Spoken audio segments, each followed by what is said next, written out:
Wait, pause it, please. Hold on.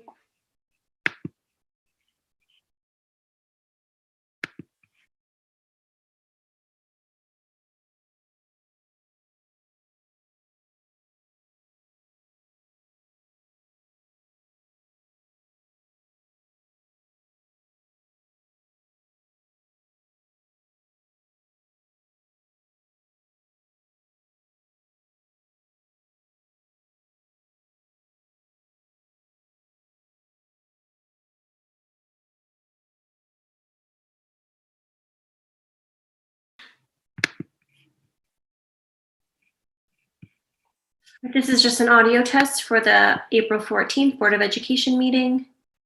The board has entered into executive session at 6 o'clock to discuss confidential employee matter and complete some tenure candidate reviews.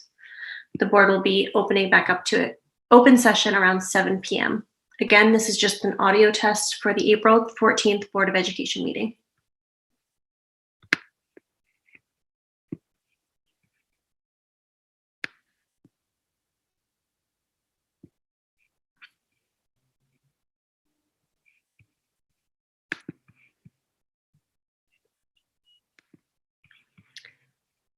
This is an audio test for the April 14th, 2021 Board of Education meeting. The board has entered into executive session at 6 o'clock p.m. to discuss an individual confidential employee matter and complete some tenure candidate reviews. The board will be entering into open session again at 7 o'clock p.m. This is just an audio test. Perfect, thank you.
I think we're just waiting for Wendy.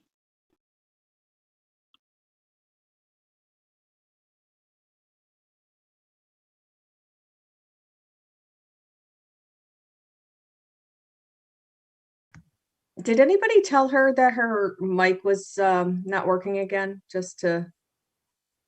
I didn't know if anybody mentioned it. I did not, but I can let her know.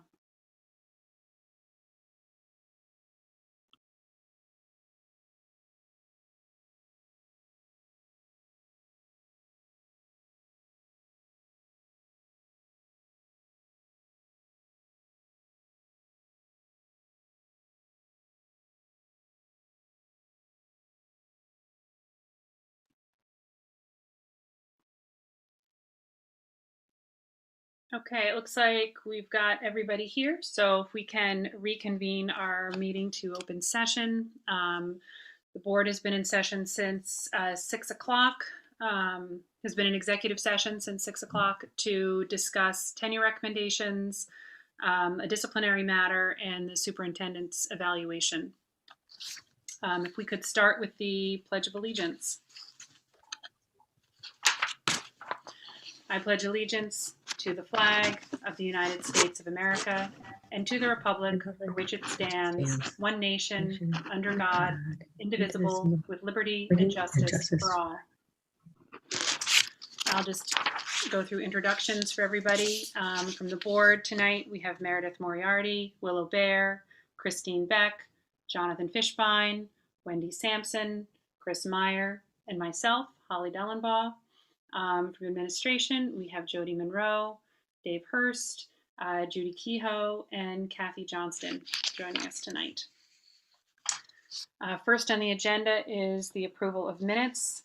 It is recommended that the Board of Education approve the minutes from the March 17th, 2021 regular board meeting. So moved. Second. Discussion? All in favor?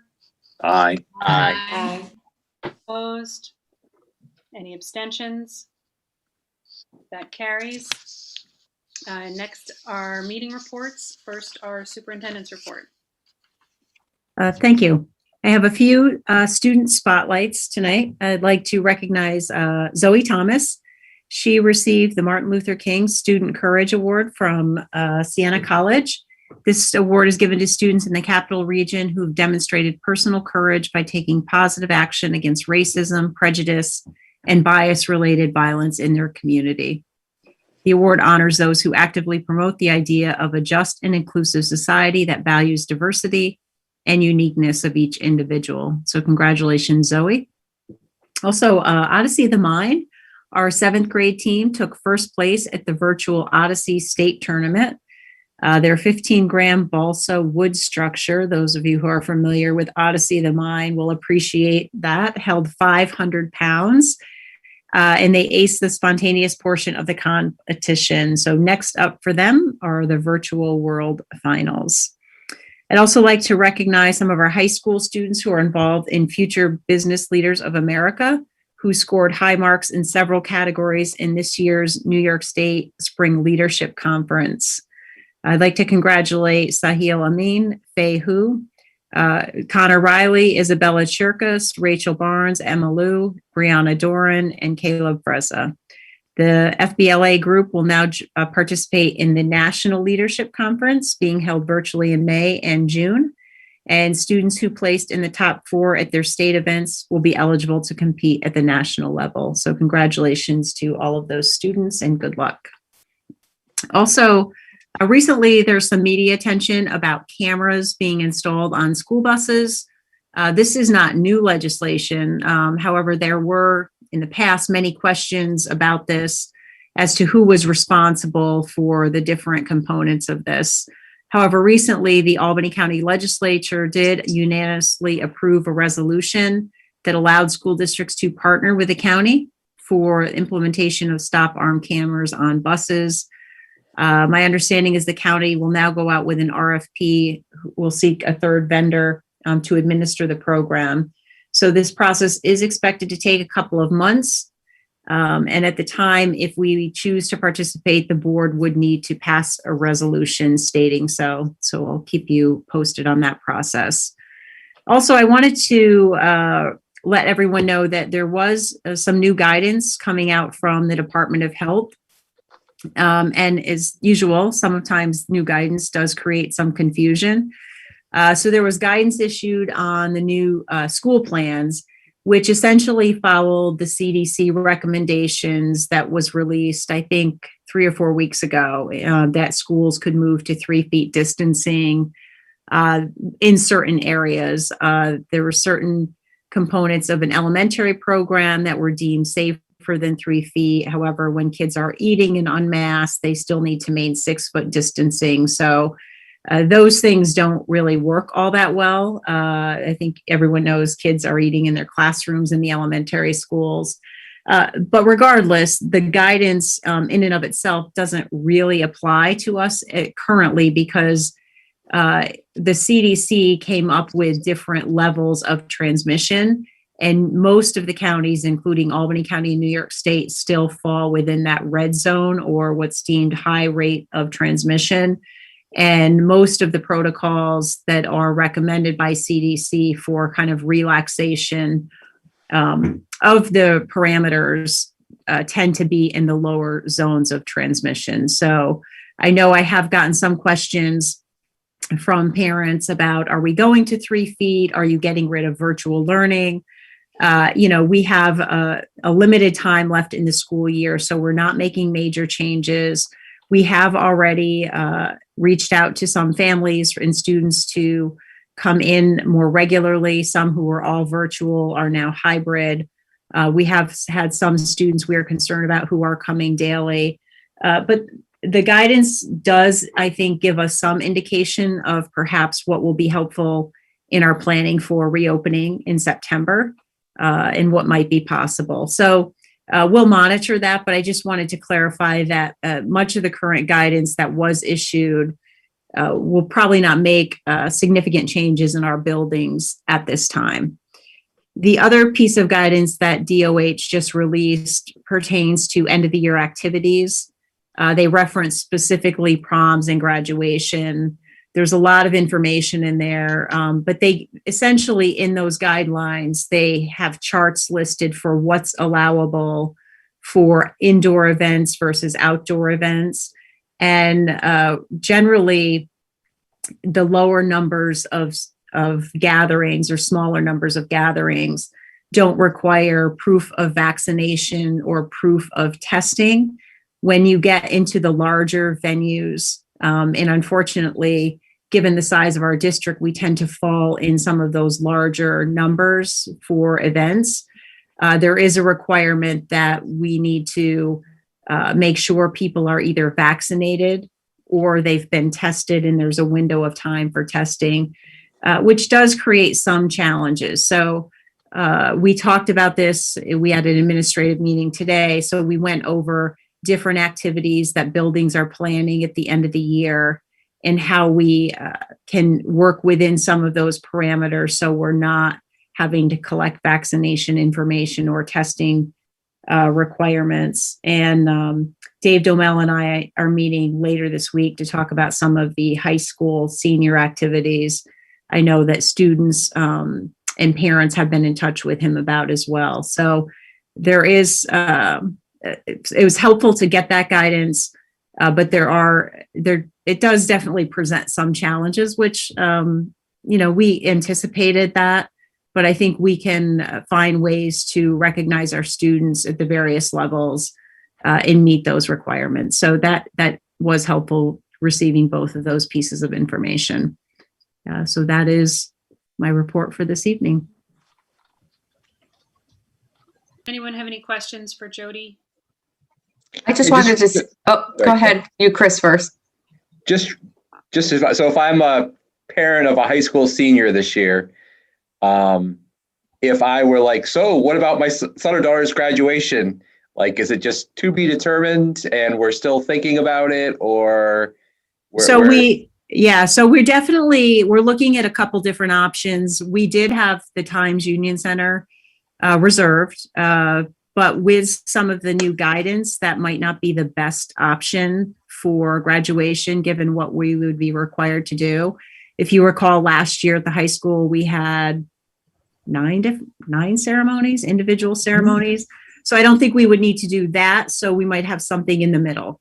But that's part of what Dave and I are going to talk about. He's been in touch with a couple of people. I know he's been talking with some of the students and staff and parents on options as well. So we will have some more clear information about what does graduation look like or other end of the year activities, I would say within the coming week, based on this new guidance we received. Thank you. Yep. I was going to say the biggest one, I think, too, is senior prom. If there's anything that's going to be similar to that, was one of the bigger questions. And from our previous conversation earlier in the year, I didn't think there was, but it sounds like there may be some different options. Or the prom thing, I think, at least based on the guidance, might be very challenging given the size of our class. You know, when you think about the number of kids plus potentially a date in the staff, I'm not sure that's an option, really. okay. And Yeah. I wanted to say thank you for facilitating the vaccine clinic with one of our parents, Jay Patel. That was great that we're getting as many community members to get vaccinated and our students. So thank you. And any that we can promote, I appreciate it. Yeah, we had almost 450 students get vaccinated Saturday. The second dose, it's a Pfizer vaccine, will be May 1st. And yes, Jay Patel was great to work with. His staff was wonderful. We had a lot of our staff volunteering that day, so I appreciate that. And the second dose will be May 1st on a Saturday. So it was a great Excellent. event. Yep. Yeah, I would echo what Christine said as a parent of someone who was able to attend the clinic. It was exciting and seemed like it went, at least from my perspective, very smoothly. So that was terrific. Now, with the vaccines happening with more of the juniors and seniors, will that change any of the potential number of students in the class should they want to attend more classes in person if, let's say, you had a whole class that was vaccinated? So the issue with this, we talked about this a little bit. One of the challenges is that even though, let's take the CDC guidance and what New York State adopted with 3 feet distancing, that you could, if we get to those zones that are acceptable, go to 3 feet. Right now, however, quarantine is decided by the county, and the county still has told us that they will quarantine if you're less than 6 feet. So that is a little bit of a problem because we obviously have been much more successful recently with not having students and staff have to quarantine. So, hopefully that guidance will evolve as we move forward. But right now, that's currently the guidance. Okay. Because it does sound like if we had 450, let's say, students, it sounds like it's half of either the juniors and seniors or all of the seniors because the class is 400 or a little bit less. So do we know the breakdown of that or no? But we also had students who have already been vaccinated because of jobs they might hold. So I think I'm doing a rough estimate based on what our nurses are aware of. I think we're probably close to around 600 students or 600 by the time we do the May 1st clinic who will be fully vaccinated, which is a great percentage to have. Wow. So it looks like, though, we won't be changing our school model from what you're saying till next year. Yeah, I think that's more reasonable. Okay. Thank you. Yep. Anybody else have any questions for Jody at this point? I'll move on to our board report.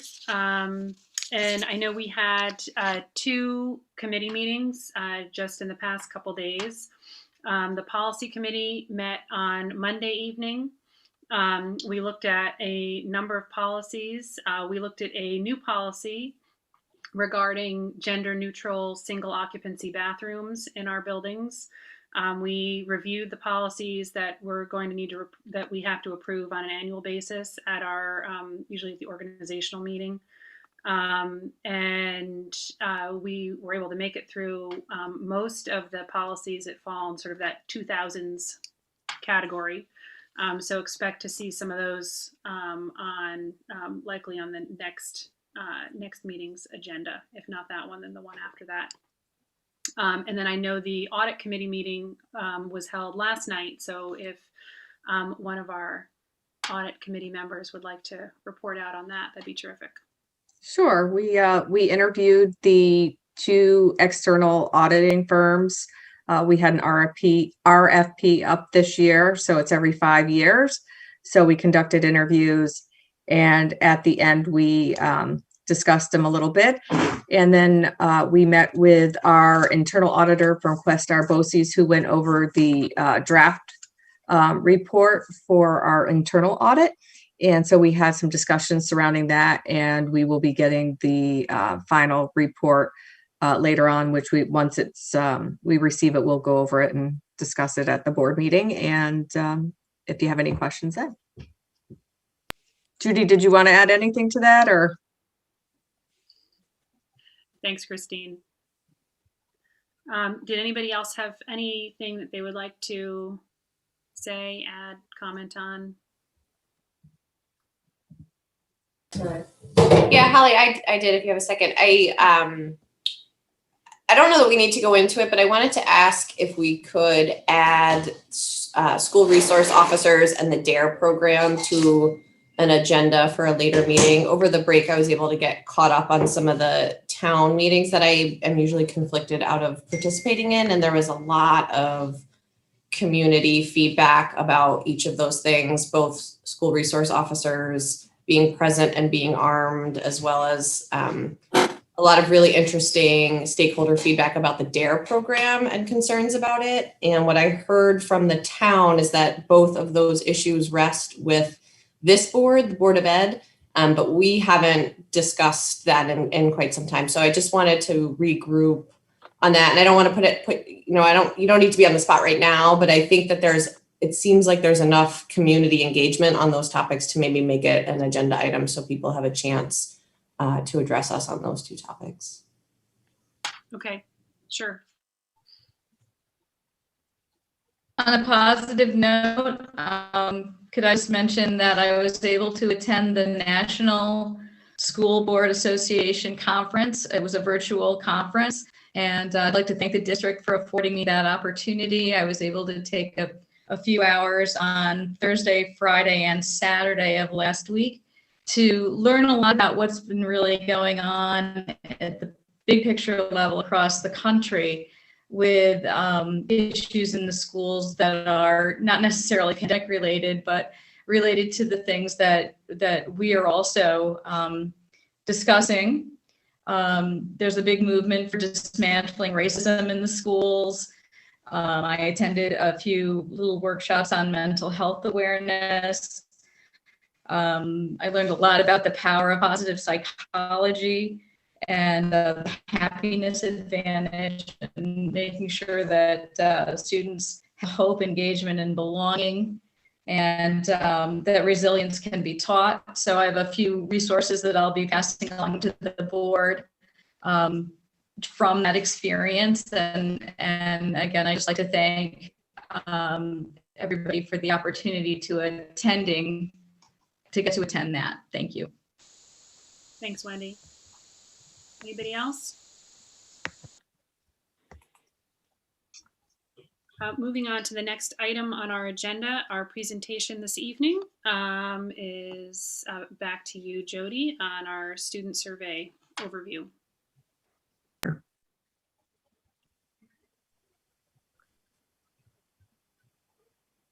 I think Brittany's going to pull it up. Yep.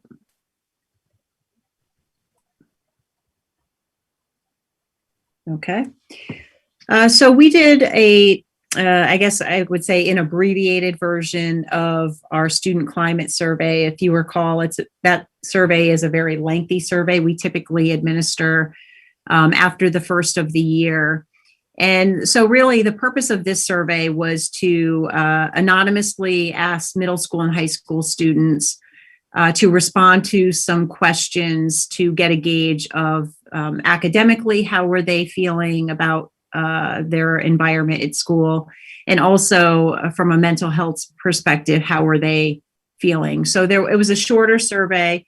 They were similar. There was a couple different questions on the high school survey that we wanted to ask. So I just wanted to touch on some of what we found and then some of the steps we've taken since then to follow up on not only the data points, but also the comments that we received from students. We can, next slide, please. So we did ask for a primary language, and you can see that although we don't have a large ENL population, we do have a lot of different languages within our district that students are familiar with or speak either at home or at school. So this is the breakdown. Next slide. And the race, ethnicity, we generally ask this as part of our school climate survey as well. So this is the breakdown of our students. This is 6 through 12. And these numbers are different today than they were back in February. But at that time, if you recall, we were coming off the holidays. We had a lot more students who were remote only. So in grades 6 through 12, we had just over 47% in the hybrid. We had about 35% who were attending in person every day. And we had just over 17% who were remote only. Again, looking at those numbers today, I don't have the percentages, but I know that the remote only number has dropped from that time. So what we did is we took basically the questions that we asked students, and this was over the past month, I have felt happy, safe, loved, or hopeful. And you can see the green on the left side, my left side, almost always, ranges to frequently, sometimes, once in a while, and almost never. So we obviously want to see I'm happy almost always. The higher percentage, the better. So we were, I guess, a little bit surprised thinking that some of these results were going to be a little more negative than they actually were. But you can see that overall, and not to say that there aren't students who unfortunately don't feel these things very frequently. Overall, the results were fairly positive in how students were feeling at this point in the school year.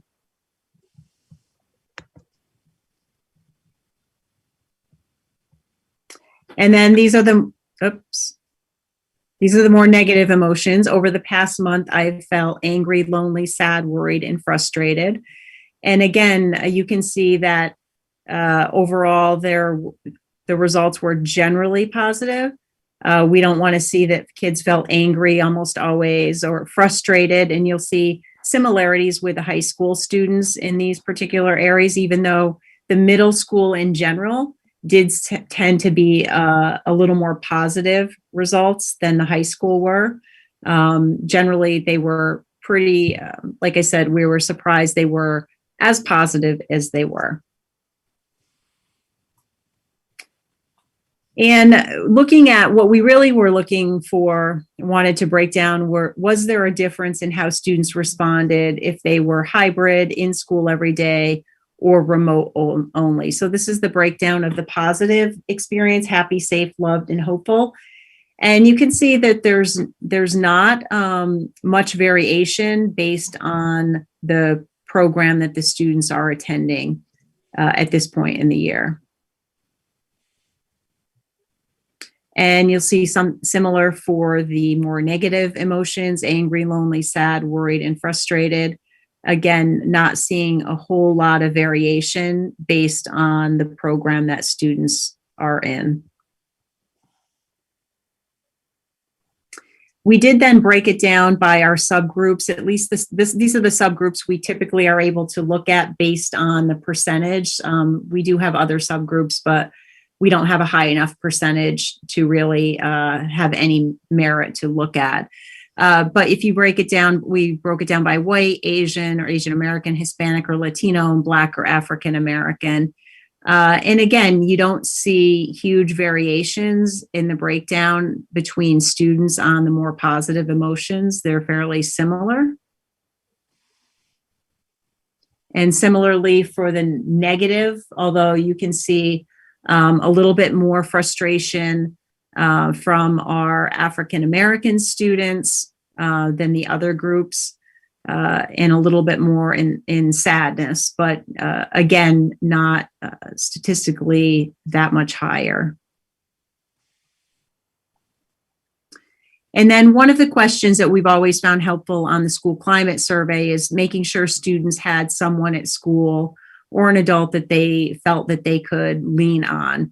And so this question was, do you have a teacher or other adult from school that you can count on to help you?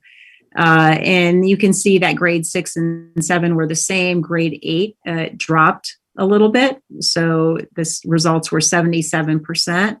And you'll see that the variation in the friendship piece, I think it was on the middle school and high school, you saw that. So the next slide. And breaking it down by our different groups. The one that I think stood out was the Asian or the Asian American students. When asked, do you have a teacher or other adult from school you can count on to help you, was lower than other student groups. And another question we asked was, do they have a family member that they can count on? And I think this is good to know that most of our students, although still 5% is 5% that we need to be concerned about, but most of them feel that they have a family member that they can help, that they can count on to help them when needed. And again, the one group that was lower on this indicator, again, was the Asian or the Asian American students, about 10% less than white, a little less than Hispanic, and again, about 10% less than the Black or African American students. And then, do you have a friend? So you can see that the grade 8 students, maybe if you recall this, do they have a teacher, staff members? They might be relying more on a friend. But again, these are pretty similar results that the students generally feel that they have a friend that they can lean on when needed. And in the breakdown of the groups, you can see that the groups that are significantly lower than the white or Caucasian students, the Asian Americans or Hispanic or Latino students. And this question was geared because one of the concerns we had, because we didn't have the after school time at the middle or high school, is, did students feel that they have access to teachers or adults when they needed it? And you can see it's a little about 88%, in general 86%. So it seems in general, although there's still a certain percentage of students who don't feel they have that access. So there is a follow-up as to how I'll talk a little bit later about what we've done for that. And for the student groups, these were very similar, except for the Black or African American students who felt that they didn't have as much access to teachers or other adults in the school. And for this, what can we do at school? What can the adults do to better support them academically? We wanted to know what needs do you have academically, and what needs do you have socially or emotionally that we can assist with. Assign less homework, I don't think is a surprise that students said that. There was a lot of comments about being more flexible with assignments, providing some more help with virtual students. But we had a lot of students, 11%, who said, there's nothing more that I need academically. And then there's just a few comments we pulled out of the comment section that students wrote. They had the ability to actually write comments, which were actually quite helpful to read. And the question in regards to what can adults do to help better support you emotionally, homework was one of them. more opportunities to talk with teachers or counselors. I think this goes to some of our COVID protocols. There are limits with how much opportunity students have to engage, flexibility with assignments. And in this question, we had just about 20% who said nothing, and we had almost 120 students who just didn't respond to the question. Next slide.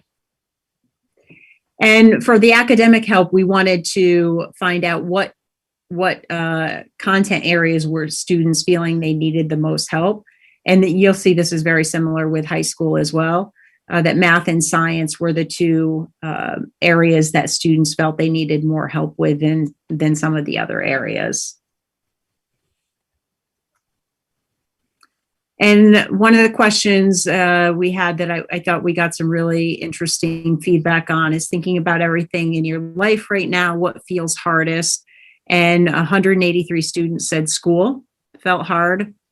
Not seeing friends and family, there was a lot of comments related to that. Homework and COVID in general. And there's some quotes that students shared with us related to that. Jody, can you just remind me what the total universe of responses was? Like 183 out of how many do we know? Oh, for the middle school, I can't remember the exact number, but I want to say there's a number. Is it 800 or so who responded? 750, right? Sorry, thanks. Yep. It was close, 800. I knew it was around there. Thanks, Brittany. Okay. And for high school, we had about 1,150 students respond. You can see that at this point in the year, again, this is not the percentage now, but we had pushing 40% who were all virtual at this time. And we had about 55% who were following the hybrid model. So some similar results. The high school results were a little more negative in general, not as much in this particular category, but you will see a little bit more, I would say, negativity with the high school responses than we found for the middle school.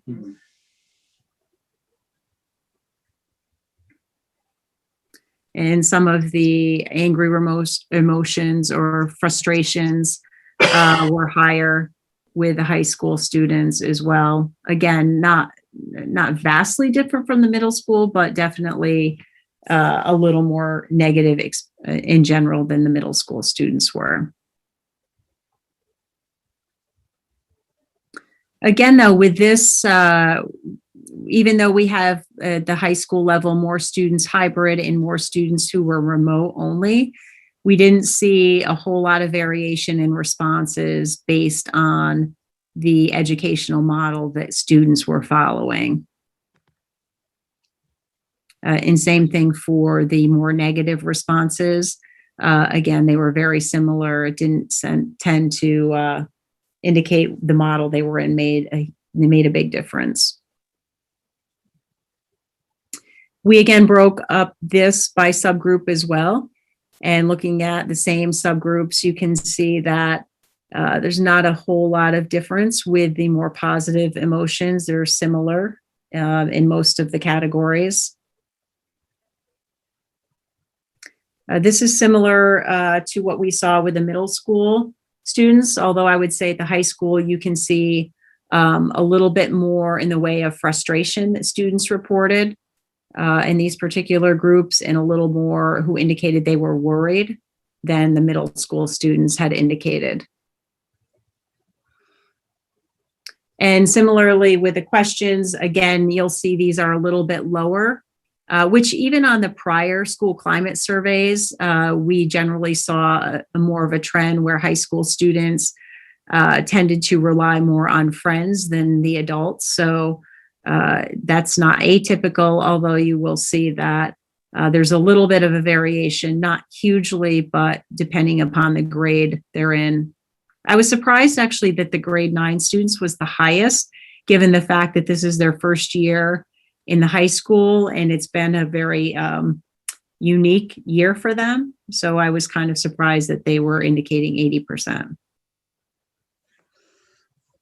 And then looking at the subgroup populations, this is similar to what we saw with the middle school, where the Asian or the Asian American students had a lower percentage response of did they feel they had a teacher or adult at school they could count on compared to the other subgroups.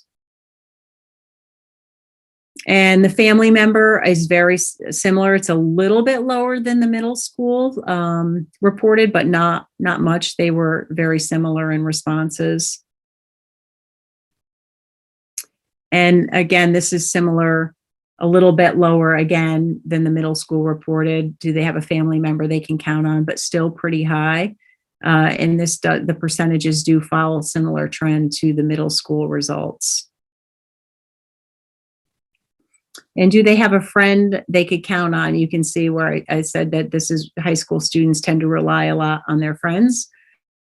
So these are still, 90% or above where they feel that they have a friend that they can count on. And looking at the breakdown of the groups, Asian Americans and Hispanic or Latinos were lower than the other groups in regards to having a friend they could count on. And if they felt they had access to teachers, this is similar to kind of what we saw on the prior slide in regards to that access piece. Again, this is one thing we were concerned about, knowing that we didn't have that after school help. And what's interesting, I think, is you can see the grade 11 students are the lowest, and that typically is a year where they have some pretty challenging courses and may need that extra help. So I don't know if they're feeling a little more stressed than perhaps a grade 9 students or grade 12 students who tend to be a little more relaxed in general. And looking at the breakdown, again, the Asian Americans or Hispanic or Latino students do have lower percentage where they feel that they have access to teachers or other adults in the school. And some of the comments here are similar to what the middle school had, is what can adults do to better support students academically? Less homework was definitely at the top. Flexibility with assignments, providing more help for virtual students, slowing down and providing more explanation. In this response from high school students, we did have about 160 who didn't respond, and about 8% who said, nothing, that I don't have any comments about this. And what can we do to help high school students support emotionally? They had a lot of comments about the struggles they're having with COVID. Less homework was another comment frequently. Be more flexible, providing more time for them to talk about how they're feeling. Again, 15% said nothing, and a little over 200 did not respond or skip that question. And this is very similar to what we saw in the middle school, although I think ELA was up a little higher in the middle school, but math and science were at the top for help students need at this time. And this was one of the additional questions we asked high school students, because this was during a time or right after a time we were having a large number of quarantines. And if you're currently a virtual only student, what's the main reason? And you can see that the restrictive quarantining was the largest reason why students were choosing to remain home. So that's the breakdown of those results. And the question about thinking about what feels hardest for you. School was a big one for the high school students. Not seeing friends and family, again, was similar. That's what the middle school reported. One of the big differences I saw in the high school students' comments had surrounded motivation. There were a lot of comments, 112, where students indicated they felt like, I liken it to Groundhog's Day, like every day is the same. I get up, I get on my computer, I'm at night doing my work. And there, this kind of comment about frustration and just that lack of motivation was very prevalent with the high school kids. Homework, another. And COVID was certainly a mention that we saw with the middle school kids as well. So some of the things we've put in place or done since this time, I had mentioned that both the high school and middle school, we've reached out to families to try and get students to attend. If they're virtual only, can we get them into at least the hybrid schedule? Or some students we've brought in daily. So those percentages I showed at the time have definitely, there are definitely more students in school, but we do still have, particularly at the high school, a decent number of students who are all virtual. Providing some more after school support. We are doing more after school in-person help. For some teachers, they're maintaining also their virtual hours, but since we have more students who are able to stay, we are offering some students who are after school meeting with teachers. So that is helping. Promoting more counseling services. So we have school counselors who have been not only reaching out to students, but also to families to talk about not only what counseling supports we can offer. Some of them we've referred to Saratoga Center for the Family, which is something we put in place a year ago. And then referrals for outside counseling. We've been working on expanding some of our co-curricular activities. I know that has been a loss for many students. We have the musicals going in both of the buildings. We have sports. We have modified sports beginning. So we have more opportunities for middle school. And we are looking to do some more intramural activities as we get into the spring as well. So hopefully those will all be viewed as positive activities that students are able to participate in. We started even prior to the holiday drive to help. There's more and more families who need assistance. So luckily we had a lot of community members who were very gracious in donations around the holiday time.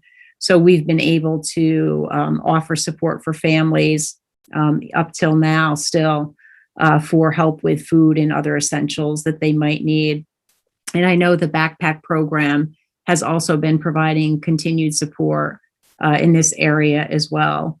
And then the end of the year assessments, I think the board members saw what we shared, and looking at what does the end of the year look like for assessments. And, Regents exams have been changed. They're not counting. So we have made changes in that regard as well.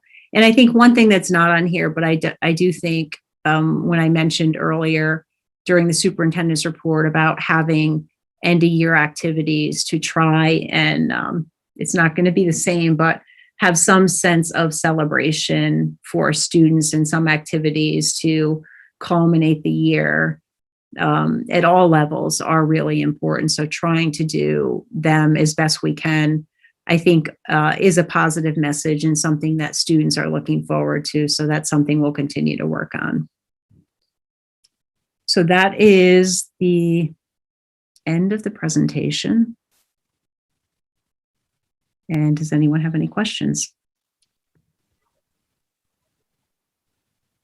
Go ahead, Christine. The question I had, did we ask if it was a female or male when we were doing the surveys? Does it identify gender? I thought we did. I'd have to go back and look at it. I can't recall.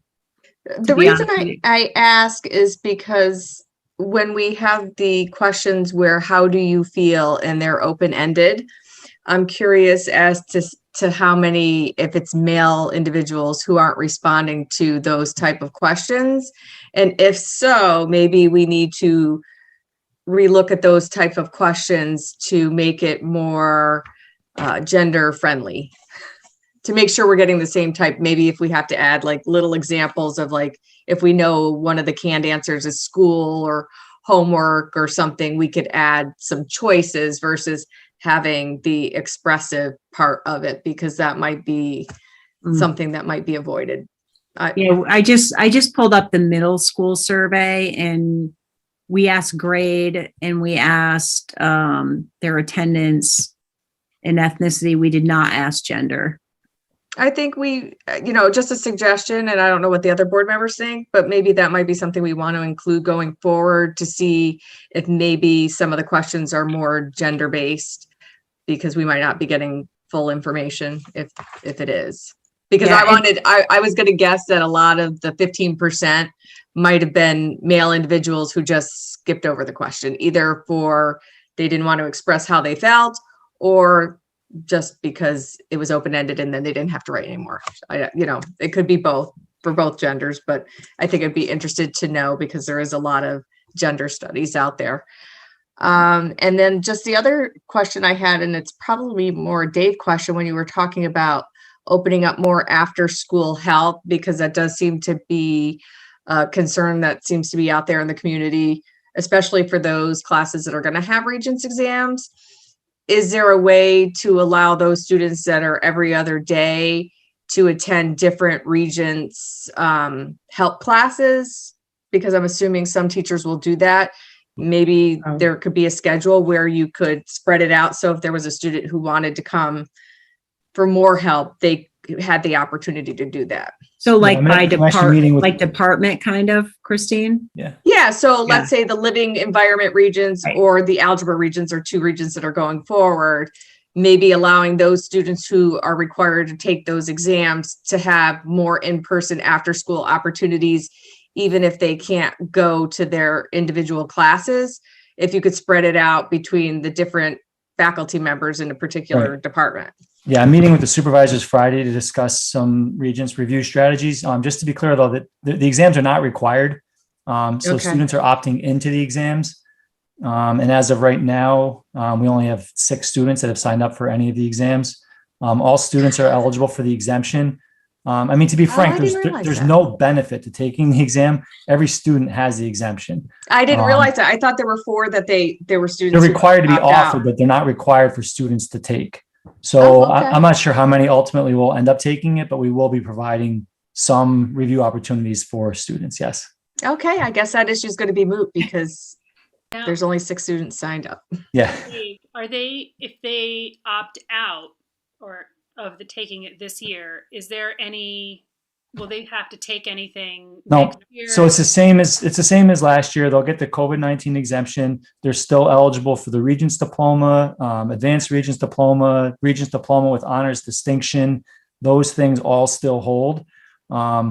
So every student that's enrolled in a course that culminates with a Regents exam this year will receive the exemption. If they choose to take it, they would still get the exemption, but the score they receive will also appear on their transcript. So again, I'm not. I have to stay sort of neutral. Sign up. Okay. I thought the guidance was that it would not appear on the transcript. No, it has to appear. Any exam that students take has to appear on their transcript to score. They'd still be eligible. No. So let's say a student decides to take it and fails, they would still get the exemption, but the failing score would also be part of their transcript. I thought there's 2 different sets of guidance then, because it says permanent record. Yes, it's going to be on the school's permanent record, but it says in the state guidance that it should be up to the student that grade is supposed to be on the transcript. So If it's going to have So the only permanent record we have as a district is a transcript. So it will be on the transcript.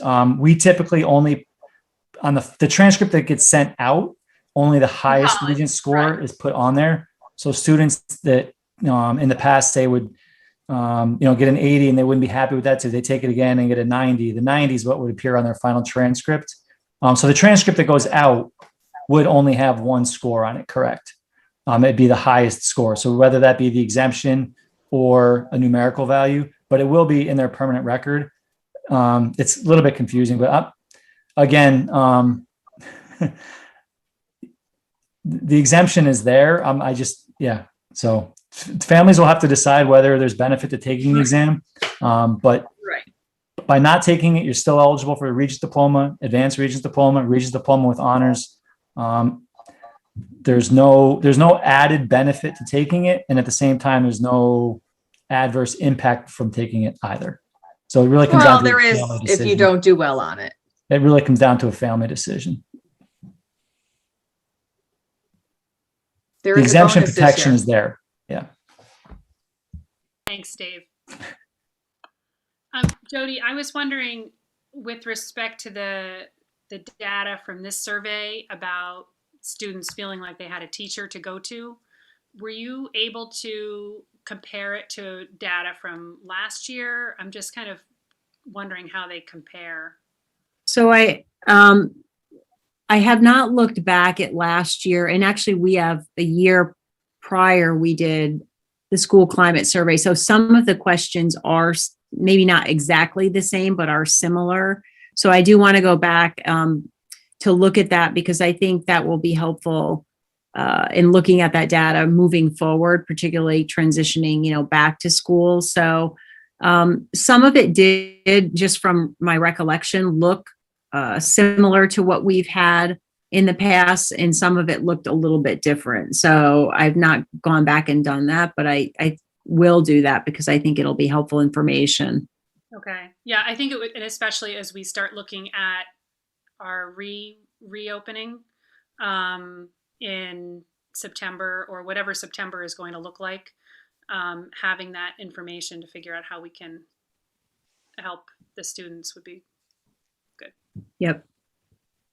Jody, I would also ask that you compare the complaints about homework with previous years as well. I mean, obviously that's always a complaint, but as you were commenting about the high school students' comments about lack of motivation and Groundhog Day, I mean, that's been a concern all year with homework, that homework really bleeds into the remote day, and there's no difference between the two.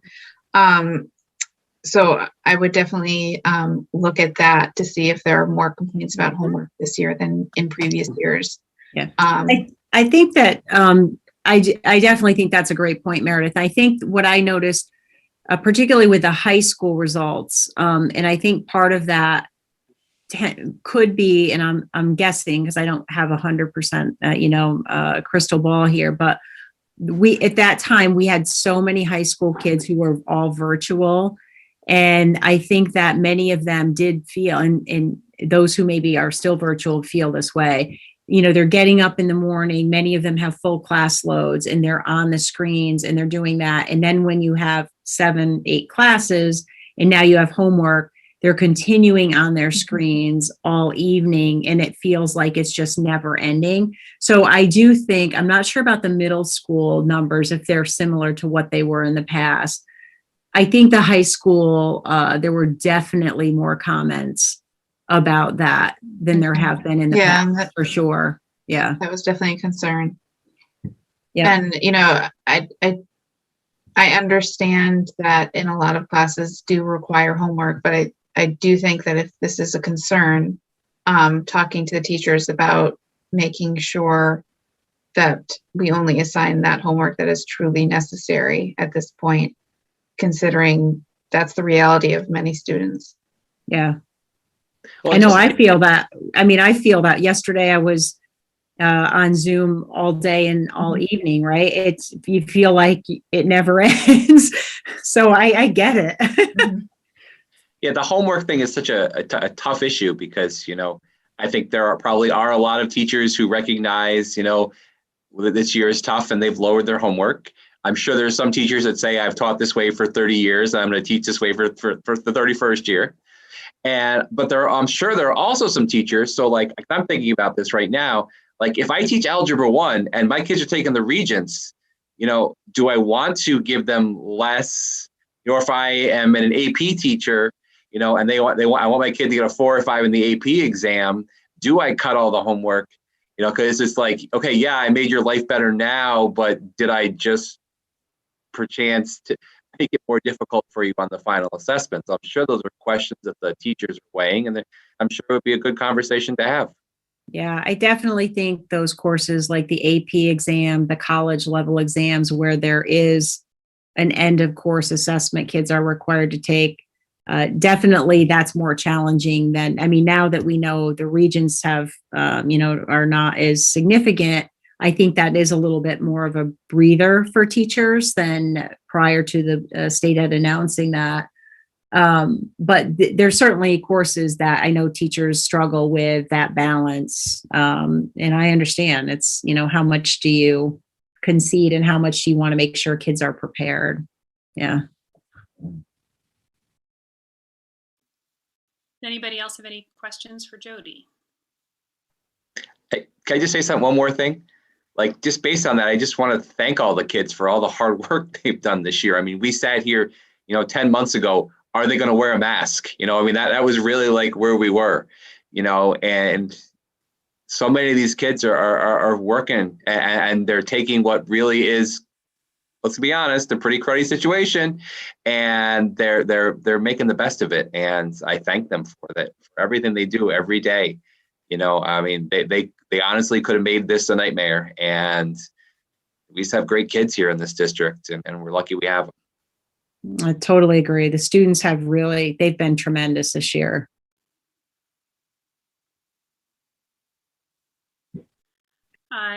Not seeing any other comments. Thank you very much, Jody, for the presentation.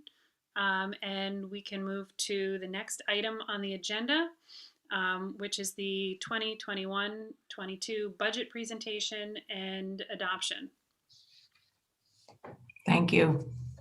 So if we were to do a survey of school superintendents and business officials following the state's passage of the budget, I think the survey would show great relief and gratitude to the state for the resources that they have presented to districts statewide. I feel like we're in a very different situation now than we were at the last presentation. I'll go through the specifics of that shortly. I want to give you a refresher on where we landed with the baseline budget. The big news tonight is the state aid update and the positive impacts on the tax levy in light of those resources that have come to us from the state. And then, as we always do, as we're adopting the budget, I'd like to give you the projection of where we will come in for this fiscal year. And then not only for this year, but also for the multi-year period, so that we can take a look at what's coming in the midterm and the longer term for the district. And then the action item that you'll have tonight is to actually formally adopt the budget as presented. And then coincident with that is to approve the property tax report card, which is the standard document that we need to submit into New York State following the budget adoption. So where we left off at the last meeting, we had pretty much come to consensus on our expenditure totals. And there were very few changes that had been reviewed by the various areas. We had the increase in the transportation budget, reflecting the software costs for the GPS telematics system that was proposed. We have the salary reductions based on the retirement of a number of our instructional staff. And then we also had a 1.0 FTE increase in elementary specials teachers in light of some additional sectioning that we were projecting for next year. So each of those changes brought us down to $102,037 million. And our mission for this evening was to close the remaining gap on our revenues of $2.295 million. If you go to the next slide, this is just a quick recap of those total expenditures broken out by the type of expenditure. And the middle column reflects where our baseline budget totals were, and then applying those changes that we just reviewed on the last slide gives us the adjusted budget totals for the 102,037. And really the only notable change, as we had discussed, is the reduction in our debt service payments from last year to this year of almost $2.7 million. And that was because of the maturation of some principal and interest payments on the bonds for the oldest capital project, the $93 million project. If you go to the next slide, again, same totals, just broken out in a different view, looking at the different programmatic areas. And no surprise, the largest amount of expenditures relate to the instructional program for the students, as well as the special education and other services for them. If you go to the next slide, let's talk for a few minutes about state aid and what those changes are for us. The biggest news is foundation aid. We've been talking about that for years, and based on the campaign for fiscal equity, there were a number of districts, Bethlehem included, where there was a significant shortfall between the foundation aid that we were actually awarded and the foundation aid that we should have been receiving based on the formulas. So the dramatic change is that over a 3-year period, the adopted budget provides a full phase-in up to the $16.9 million. So that increase in this current year is almost $1.1 million. And then if the legislature adopts the budget in accordance with this plan in years 2 and year 3, there will be an additional $1.5 million a year coming to the district in foundation aid. And that, I've never seen such a thing in all my years in government finance relative to that increase in aid coming to the districts. So that is welcome and tremendously helpful for us in closing our gap for this year's budget. There had also been a proposal to lump all of the miscellaneous aid categories together into a services aid category. That was not included in the final budget. They also did away with the proposed reduction of over $300,000 in those aid categories. So the increase in the foundation aid coupled with the increase in the other aid categories is giving us a net gain of almost $1.4 million in state aid.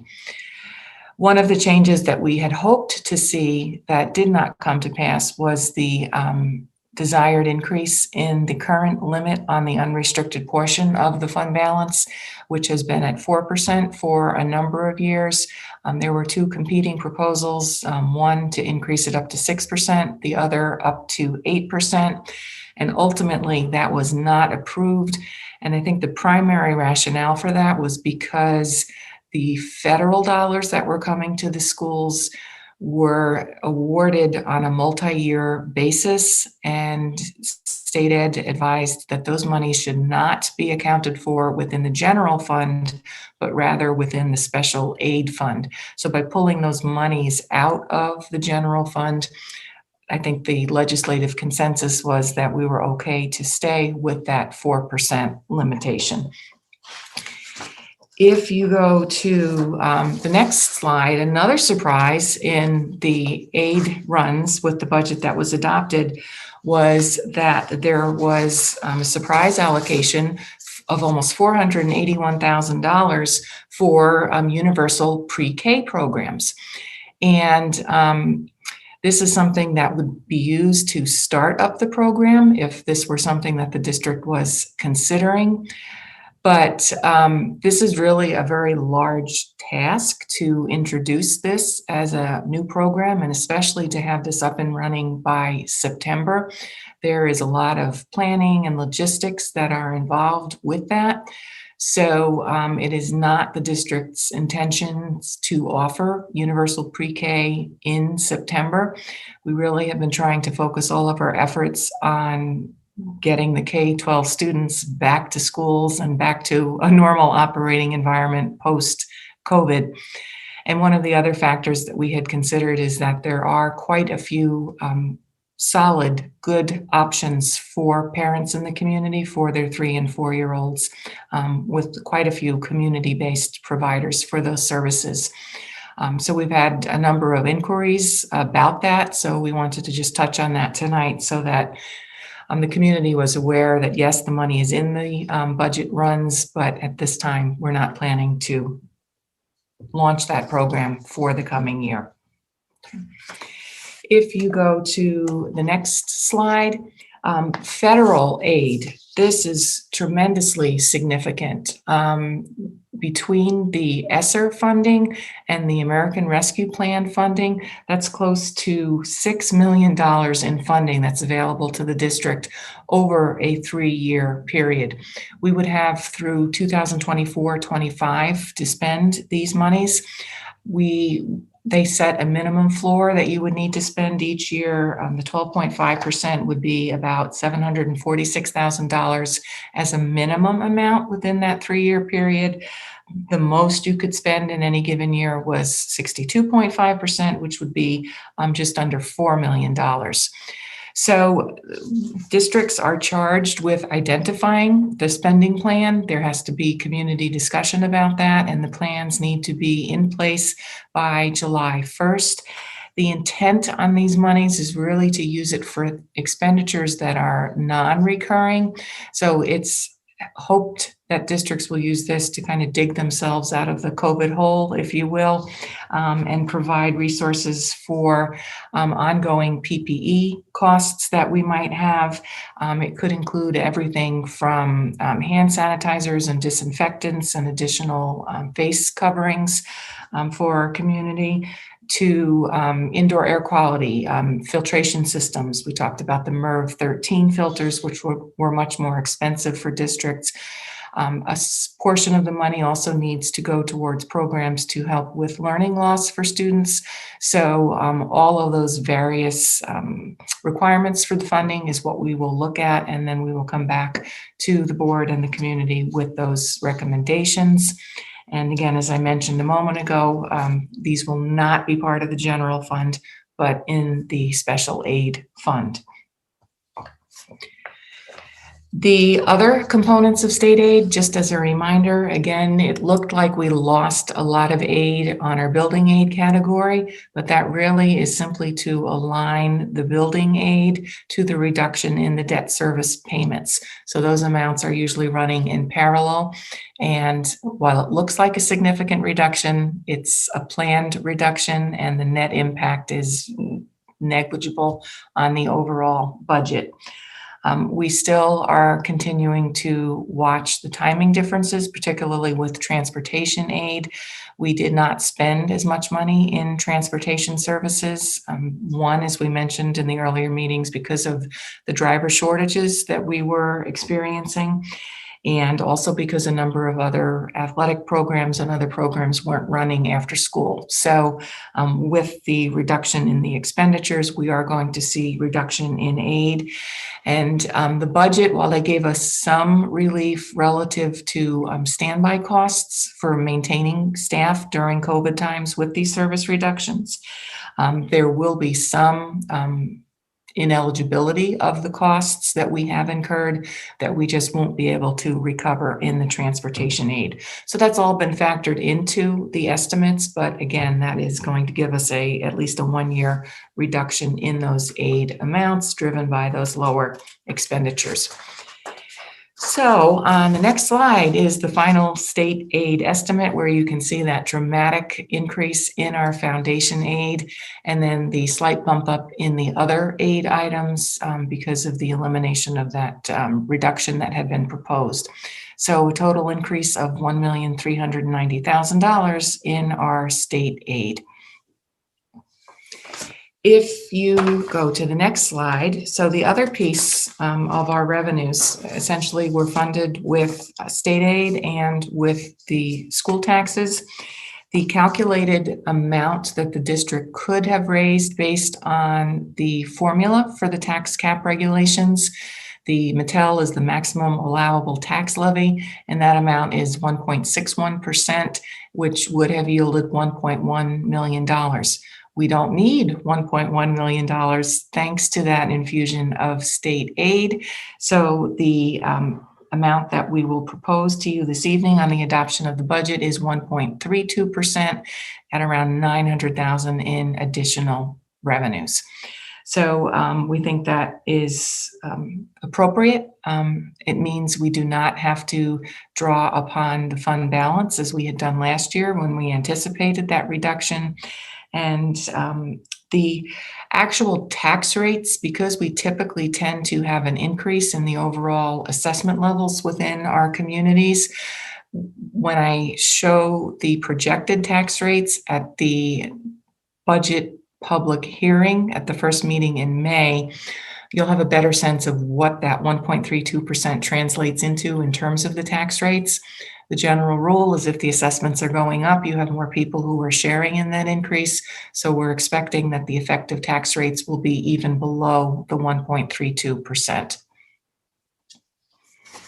So if you look then to those changes, adding in the state aid increase of $1,390,000 and then the recommended levy increase of $905,000, that brings us to our end goal, which is to balance the budget that is to be adopted and presented to the voters. So if you go to the next slide, you can see what those total amounts look like. Based on those changes, the school tax levy would rise up to the $69.6 million. And the state aid is the only other figure that has changed, up to $26.8 million, and zero appropriation or use of fund balance in order to balance the budget. The next area that we take into account, so again, we're putting together this entire package of what does it look like for the spending plan for next year and where do we think we will land relative to our overall fund balance and our restricted reserves. We are, as we had noted in our prior meetings, coming in under budget on our expenditures. And we are projecting right now a surplus of between $5 to $5.2 million. Typically, the rule of thumb is that we should be coming in under budget of between 3 and 5% of our total budget. That is an indicator that we have used appropriate and conservative budget estimates when we're developing the budget. So although this 5 to 5.2 million is a little bit higher than we've seen in the past, it still is within that range of the 3 to 5%. We were relatively close on the overall revenues. We're short by about $800,000, which is split almost evenly between lowered amounts on this year's receipts of federal and state aid. And then also as interest rates have been falling over the course of the year, that income line item is also expected to be lower. But again, driven by those lower expenditures, that amount is the amount that would be rolling into fund balance. So if you look to the next slide, this is where we give you the various components that are included within fund balance and within the restricted reserves. Each of these reserve categories are limited to very specific purposes as per the various statutes that authorize this. The purposes are as noted on the slide here. And in order to come up with these recommended amounts for the June 30th, 2021 year end, we're looking at how much money do we need in those reserves relative to the specific purpose of the funds. So you'll note, for instance, on the second line, a reduction in the workers' comp reserve, and that is because we actually settled out a number of claims in this prior year. Knock on wood, we don't have additional new claims coming in there, so we're able to lower that amount based on our projected reserves for future workers' comp payments. Most of the other line items do not require adjustment because those lines are sufficiently funded. The TRS reserve, there is a recommended increase there, and that's subject to the formulas where you can put in a percentage of this current year's payroll, and we still are within or well below the authorized maximum as a percentage of the payrolls. Bringing it up to the 1.9 million is the maximum amount we can do by law this year based on the salaries reported to the TRS system. So not only do we have the surplus in this year's budget, but we also no longer have the need of using the appropriated fund balance. So that really generates another unprecedented situation for us where we essentially have $8 million that we need to appropriately put into these other reserves. So the biggest increase is a recommended increase into the 2019 capital reserve, which brings that amount up to its authorized maximum of $10 million. And this is really a terrific use for those monies because, as you know, we're about to kick off a review of the next capital project. At the next board meeting in the coming week, we'll be reviewing that in more detail. But because we have these reserves available, that means that is less that we have to borrow when we begin to pay for the work on this next capital project. So that's a win-win for the district and for the community to be able to draw on those funds. And that is, in fact, the reason why we had created those reserve funds. If we had any inkling that we would be receiving the magnitude of foundation aid that we did back at our March meeting, I would have put forth a recommendation to have another proposition on the ballot to create a new capital reserve so that we would have a good place to park this extra money. I think we're in a good situation because with the fall vote that we're planning for the capital project, I think at that point, we would also be able to have a proposition to create the next capital reserve. So that gives us a plan to fully use these surplus funds within a relatively short time period after the end of the fiscal year. The $5.59 million that's listed in the undesignated reserve is actually above the 4% maximum at this point.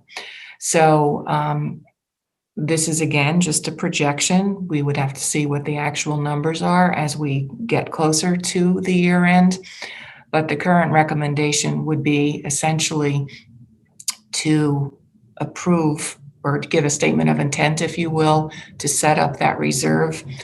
We could disclose that within the footnotes, and then I think that would put us in a good position in terms of identifying a plan for how to use those surplus funds.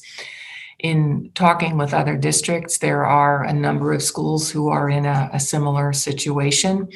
And again, everybody is trying to identify the best way to report those funds and to manage them in this interim situation.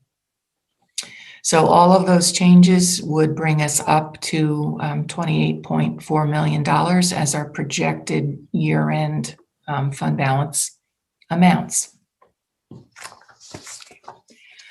So the other thing that we look at is our multi-year projection. So I actually go out 5 years in terms of looking at these numbers, but what we report out on this slide is just the next 3 years. And we usually assume about a 2% increase in our school taxes.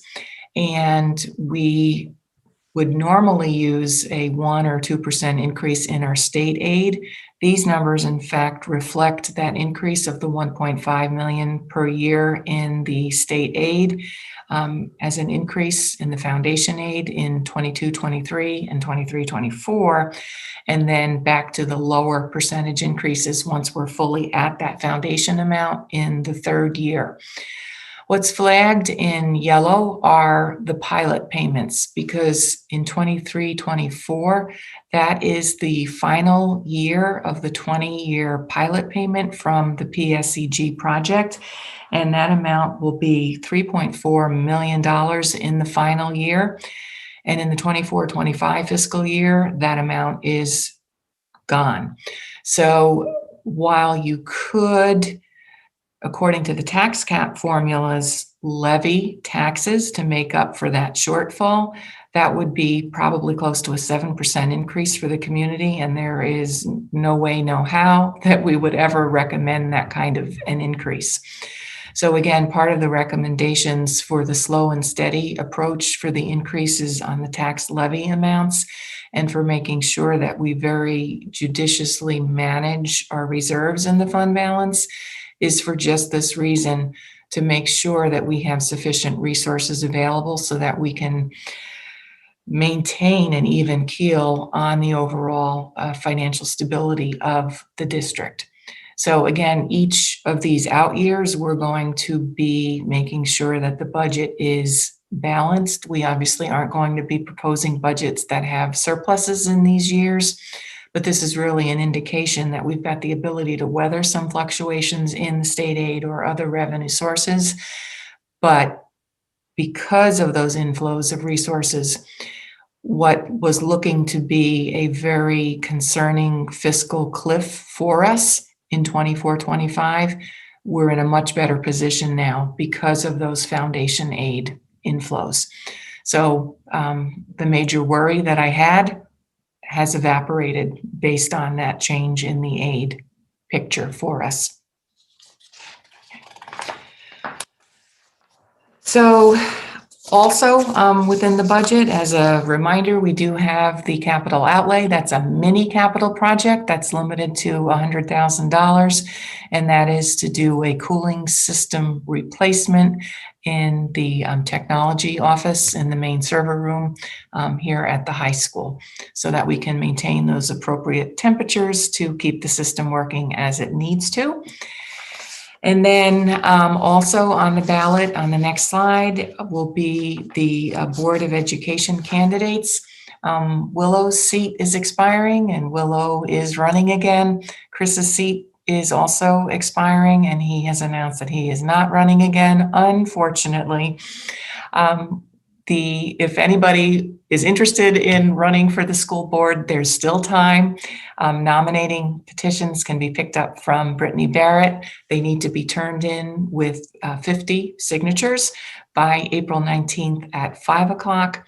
So when we have the next budget presentation, we'll be able to let you know who the slate of candidates will be for the school board as they will be appearing on the ballot.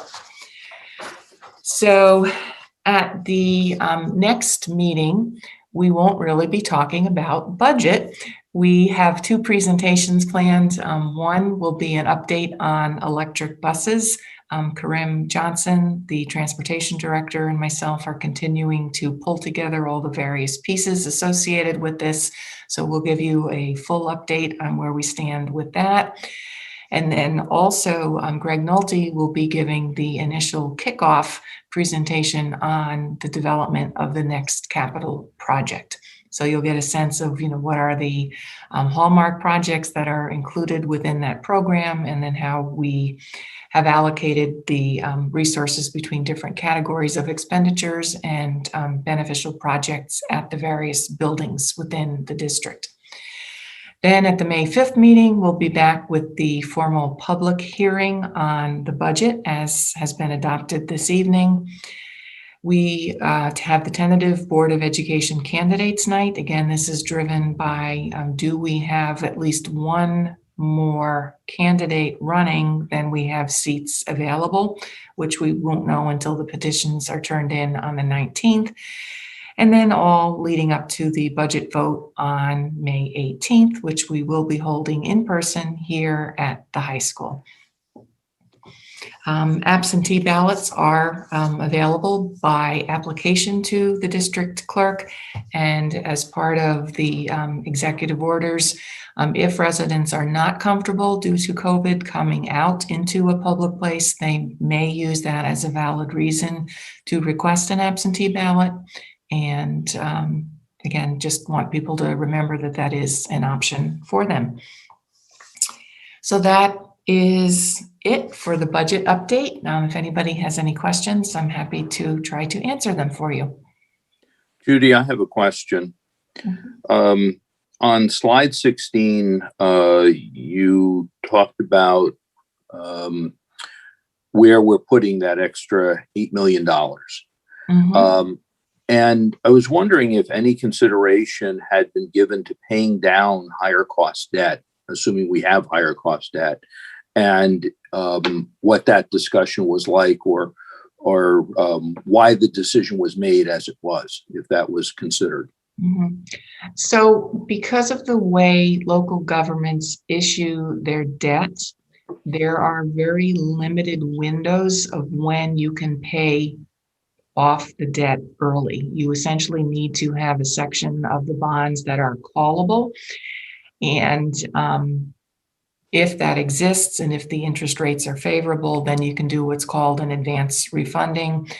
We don't have the opportunity to pay down early any of the existing debt currently, so that option was not available to us.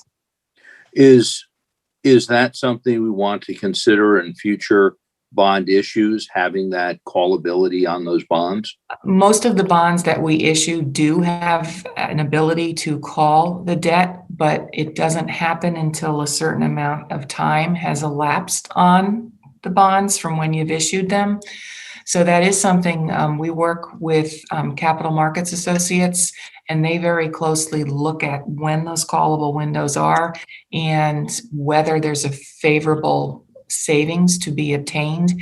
In order to do that, they have to actually prepare a detailed plan, and it has to be approved by the board. It gets submitted into the state controller's office, and then once that's approved, then you have the ability to go to market and essentially reissue the debt at a lower amount.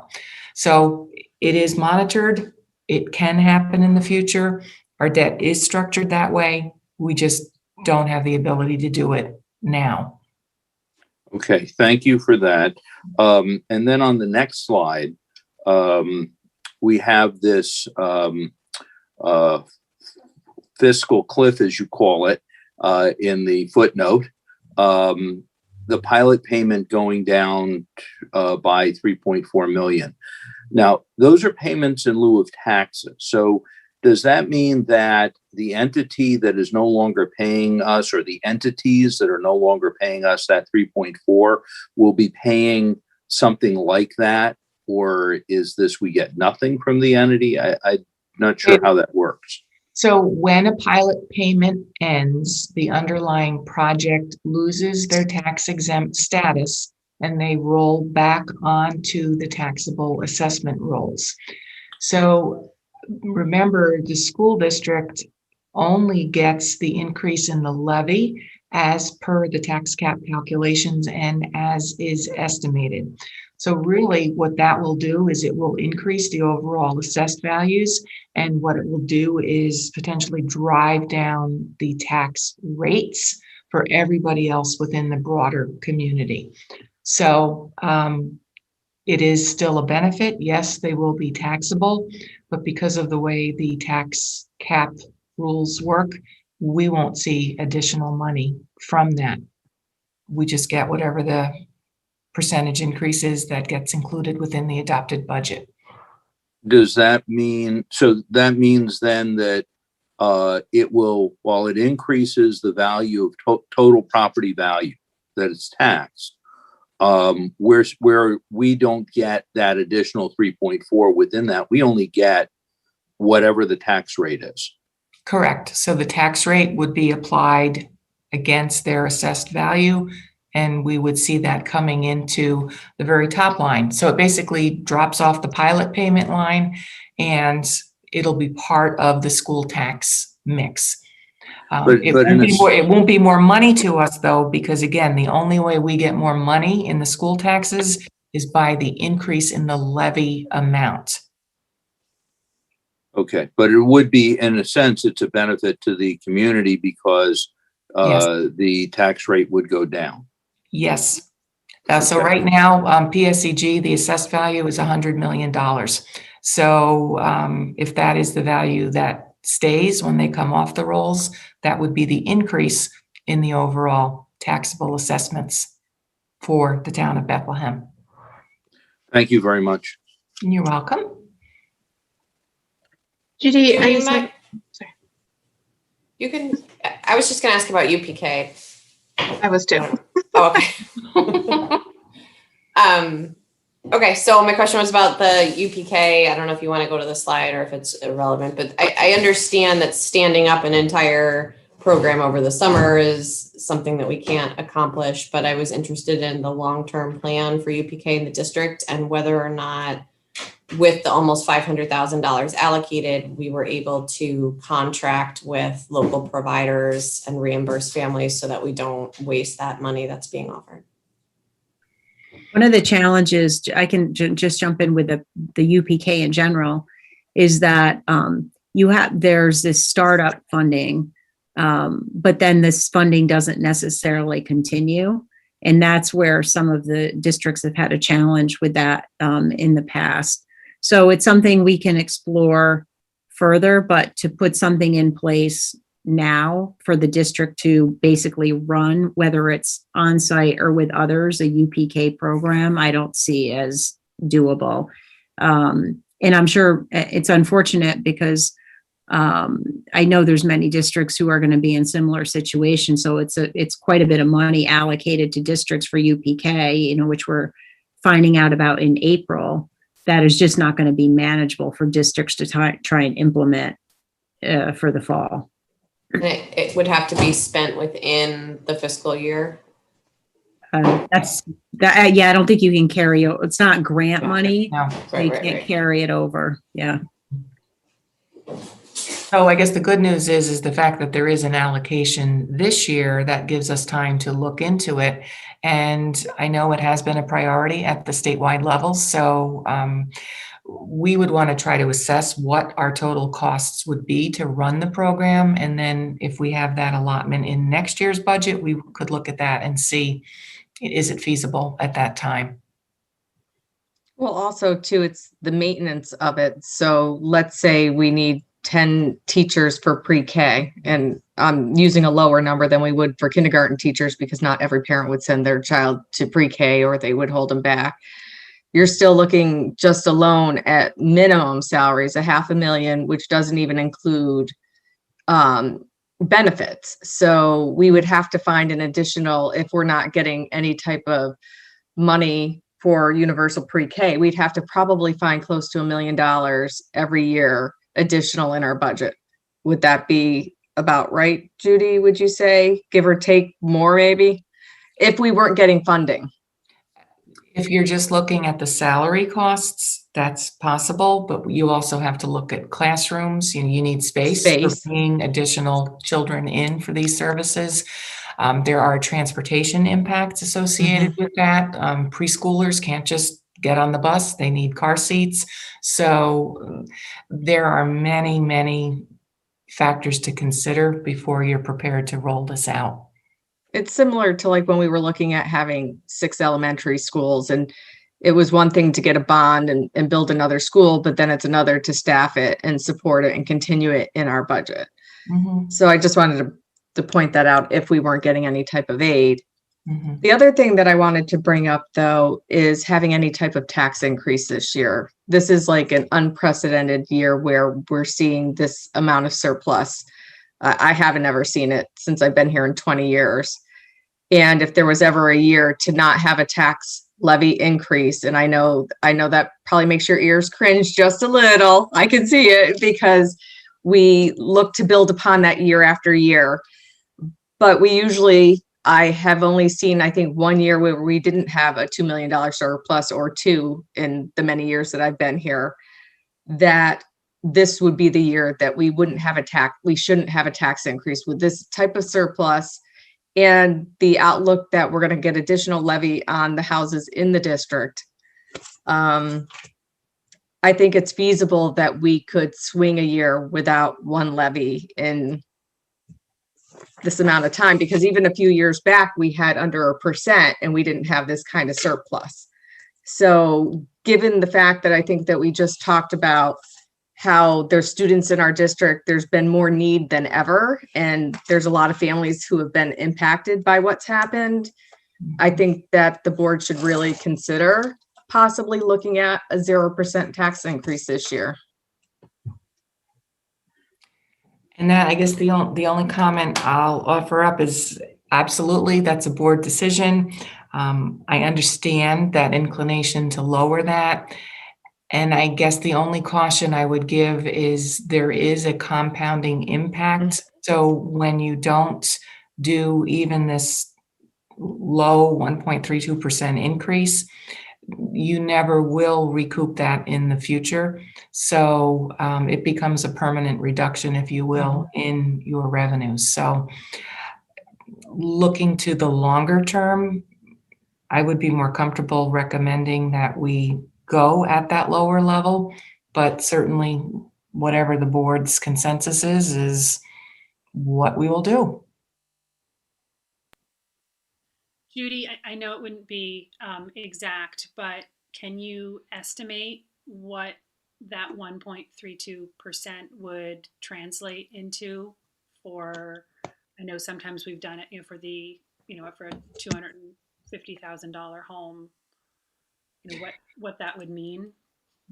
Yeah, I haven't run those calculations yet, but it would probably, well, it would be a 0% increase in the levy, and to the extent that you had the increase in assessments, it would be a reduction in the tax rates for the community. So roughly each 1% of the tax levy is around $640,000 or so. So, yeah. Even if we went to 0.5% to show the community some good faith effort when we have an $8 million surplus in this type of economic turn for the community and some of our families, I think it would go a long way. And I think it's a year that we can do it because we've done 0.9 in the past in years that we weren't this fiscally sound.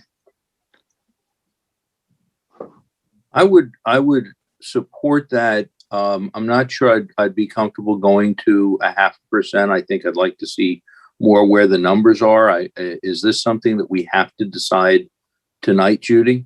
Yes, because we need to adopt the budget. Property tax report card is due. Is it possible to get a better estimate or because you haven't, as you said, run the numbers, we can't get a little tighter on this to find out what maybe 0.75% might mean?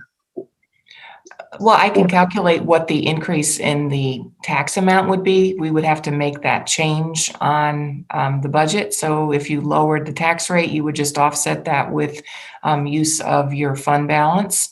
So, and we're over. How much are we over right now in the fund balance that we're looking at for this coming year end? If we don't put it into another reserve, we would be over by it's just over 1%. In numbers, what would that be? It would be like 1.48% over, because right now the percentage is projected to be at about 5.4. What does that convert to dollars? Give me a second.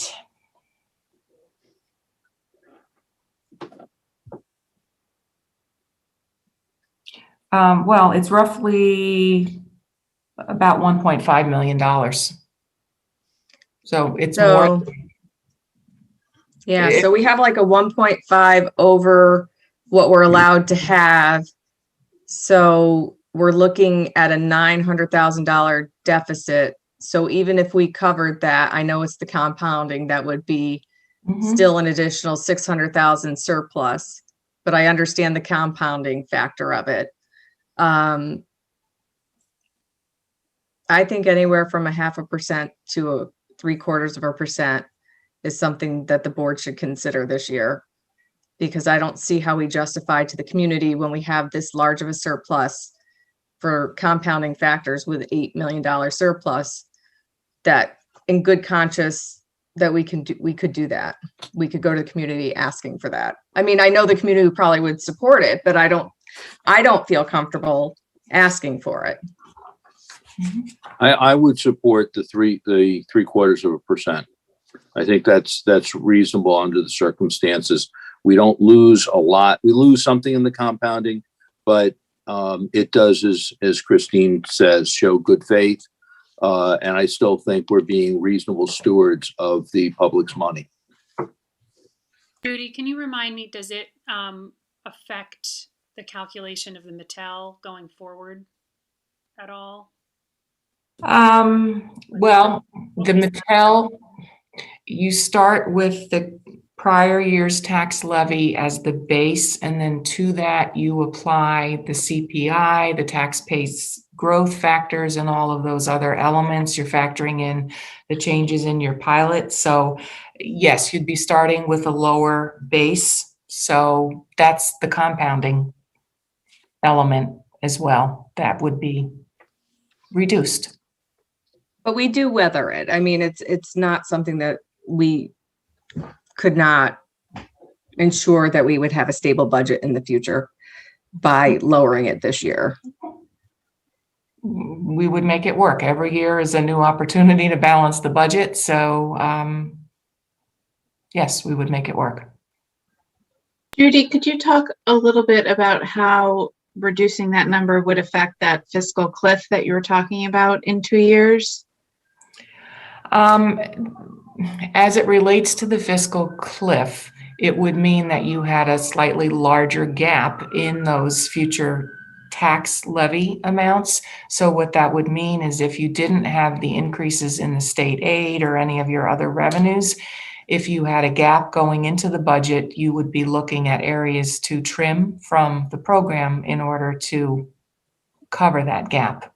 Obviously, we have to have a balanced budget, and if we don't have it available within the revenues, we look to reduce program costs.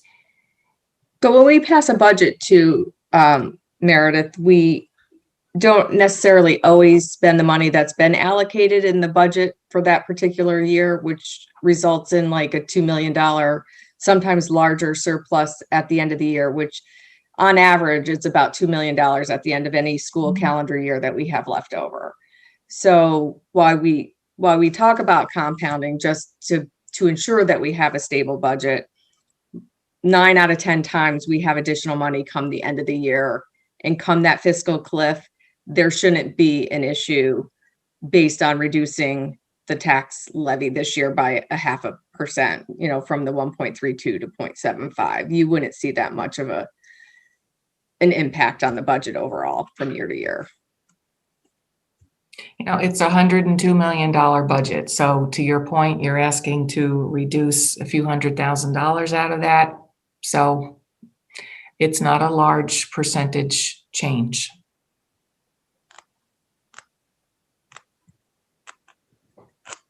Hello, Wendy, do you guys have any thoughts on that? No, I mean, just my thought is just, you know, I hear what you're saying, and I do worry about, you know, future years, because it would be great this year to do this. It's just, you're right, Judy, you don't get the money back, you know, because this is going to affect 5 years from now, 10 years from now, because it's just a little bit less that we'll have in play. And, you know, I'm listening, and I'm, you know, if someone says we went from 1-3 to 1, you know, is that going to ruin the Bethlehem Central School District? Like, no, I'm not irrational, you know, but I'm also going, okay, you know, if I do something tonight, you know, and boy, look at us, we did a really nice thing. What did we do for next year's board? And the board after that, and the board after that, that is looking at and saying, you just, over the last 3 years, you've cost us a sum of $900,000, you know, year over year added up. But we do have an $8 million surplus, and this is unusual for us to have this type of money. And I've been here for 7 years and in the community for 20 years, and changing 0.5% to show the community good faith in this fiscal climate and this particular year in our community, I don't see how we can justify it. I mean, that's just how I've looked at it from my experience of being involved in budgets and being in the district for 2 decades, that we have an opportunity to do it. And we did it. I don't know how many years ago we had the 0.9. I want to say it was like 3 or 4, and we weren't even close to being in this financial situation that we are right now. And I don't know, I think our community members, especially with the uptick in the housing market and the tax potential levies that are going to happen, we're going to get more revenue from taxes than in the past. So that's going to lower our budget gap as well. So then we're asking for 1.32, but we're going to end up getting more money with property taxes than we anticipate. So, And just to clarify, remember, that's the old way. If you had growth in assessments and you kept your tax rate the same, you would generate additional tax dollars. That does not happen now in the tax cap environment. So the levy amount is what it is to close the budget. And it's really the rate that gets affected. If there's growth in the assessments, it means more people are benefiting and it drives the tax rate down. We do not get any more money from that. And again, that's a function of the formulas with the tax cap, because again, if you under levy it, they talk about how you can have a carry forward benefit, but the formula is such that you can kind of see it, but you can't touch it. If you don't raise it, you essentially forfeit it permanently. Yep. So, it's a discussion. There are many points that you're trying to balance when you're looking at the budget. Obviously, you want to do what's right for the community. You want to do what's right for the district. My goal is generally to give you the recommendations that are going to put the district in the best financial shape so that there aren't any bumps in the road in the future. I'm always worried about the unexpected and, what happens if we don't get that additional foundation aid. I had sat on a webinar from the New York State Council of School Superintendents, and one of the cautions was you might not be getting that $1.5 million next year in your foundation aid. It is not the first time that aid is promised to districts, that it just doesn't come to pass for whatever reason. So I don't know whether that will happen or not. I'm certainly hopeful that we would be seeing those amounts, but that's another one of those unforeseen. So if you don't get that $1.5 million, you're in a dramatically different position going forward.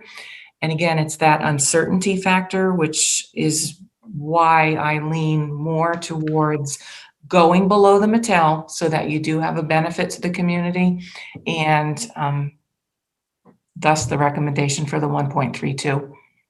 But I do think it's your responsibility to be on the more conservative side. I mean, obviously, you're the one that we look at if our budget doesn't balance. So, I understand the conservative aspect of it. But again, the foundation aid that doesn't come every year, we hear the same uncertainty, and every year it always comes. And there's only been one time, like I said, in the 2 decades I was here, where we had funding taken away, and then it took many years to get it back. But that was under a different governorship and different circumstances of the time. And again, we're over the 4% we're allowed to have, and we have an $8 million surplus. I still don't see how, knowing that most likely we won't even have that $900,000 gap, that we shouldn't drop down a little bit percent. I would have to support something less than what we are putting out right now. And I know it's low. I've been here a long time, and I know we've gone for, 3, 4. I think one year we had a super majority vote of 7% that we had to put back out to the community that ultimately passed. So I think if there's an opportunity, which it does definitely appear 100% that we can do that, we should. And I don't think it's a lot that we're asking to not accumulate over the next few years. So it's up for everybody else. But, at this point, I would recommend 0.75 to be put forth to the community. Which would benefit the average taxpayer like $8. I'm trying to do the math, which is not my thing. So it's not a large dollar amount. Not a large dollar amount. It's a symbolic gesture. It does result in some savings. Because it is a cumulative total. That's the whole idea. So the $8 this year is $16 next year and $24 the next. So every year, the community sees their property taxes go up. And it's not just about the people who have kids in school. It's about the elderly community who are on fixed incomes, who still have to pay school taxes. And so again, it's not a lot for us to offer that up. I mean, I would go for a 0% because of the surplus in multiple areas in our budget. But I think I understand very well the cumulative effect. So I just think a good faith effort to save somebody $25 this year, 50 the following year for a period of time, we should try and do that. Because our community does support us when we need it. And this is a year that we don't need as much support as we normally do. And there may be a year where we have to ask for more. So it's a give and take. Yeah, And I always feel like we take. Just to be clear, philosophically, I totally agree. And I think I made the same last minute plea at last year's budget meeting. So I didn't mean that I disagreed philosophically. I was genuinely trying to understand what the savings would be. It's not personal. I know. Willow, Meredith, Wendy. I'm just really worried about, the foundation aid in the future, not materializing as promised. That would not be surprising to me. And again, if it's going to make your gap $900,000 or over $1 million, that's a lot of, nips and cuts in places where we really might not be wanting to make it, 2 years down the road from now.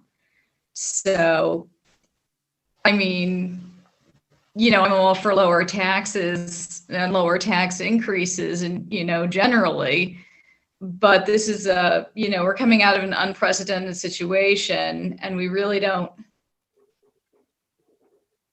you know what I'm saying? I mean, it's a hard call to make in a half an hour's time to think about, what's going to affect 3 years down the road. So it's a lot to put in your, to put around in your head. But Judy, you would have to agree that every year we usually have a $2 million surplus on average over the last 20 years, 2 million approximately, give or take those 3 years that were a little volatile with the aid. I cannot speak to the last 20 years. I can only speak to the last 12 years when I've been here at the district. But yes, we generally have been coming in around $2 million a year under budget, which again is a really low percentage. We typically have been spot on with our revenues, and it's only been because we've had fewer expenditures than anticipated that we've been able to generate those surpluses. And I would just say this just for the viewer that they're just because I know you know this, but like we need to have that because it affects our bond rating. Because if we cut it any tighter, it makes our bond rating lower and it makes us harder to get loans at a low rate. So I know it sounds like, oh, you guys are always overspent or always over planning and not spending. Well, actually, we need to in order to keep our interest rates the way we are. Well, and the simple answer is we cannot go over, we cannot exceed. So whatever that maximum amount is that's approved for expenditures, that's it. So we really only have one practical choice, and that is to come in below on those expenditures.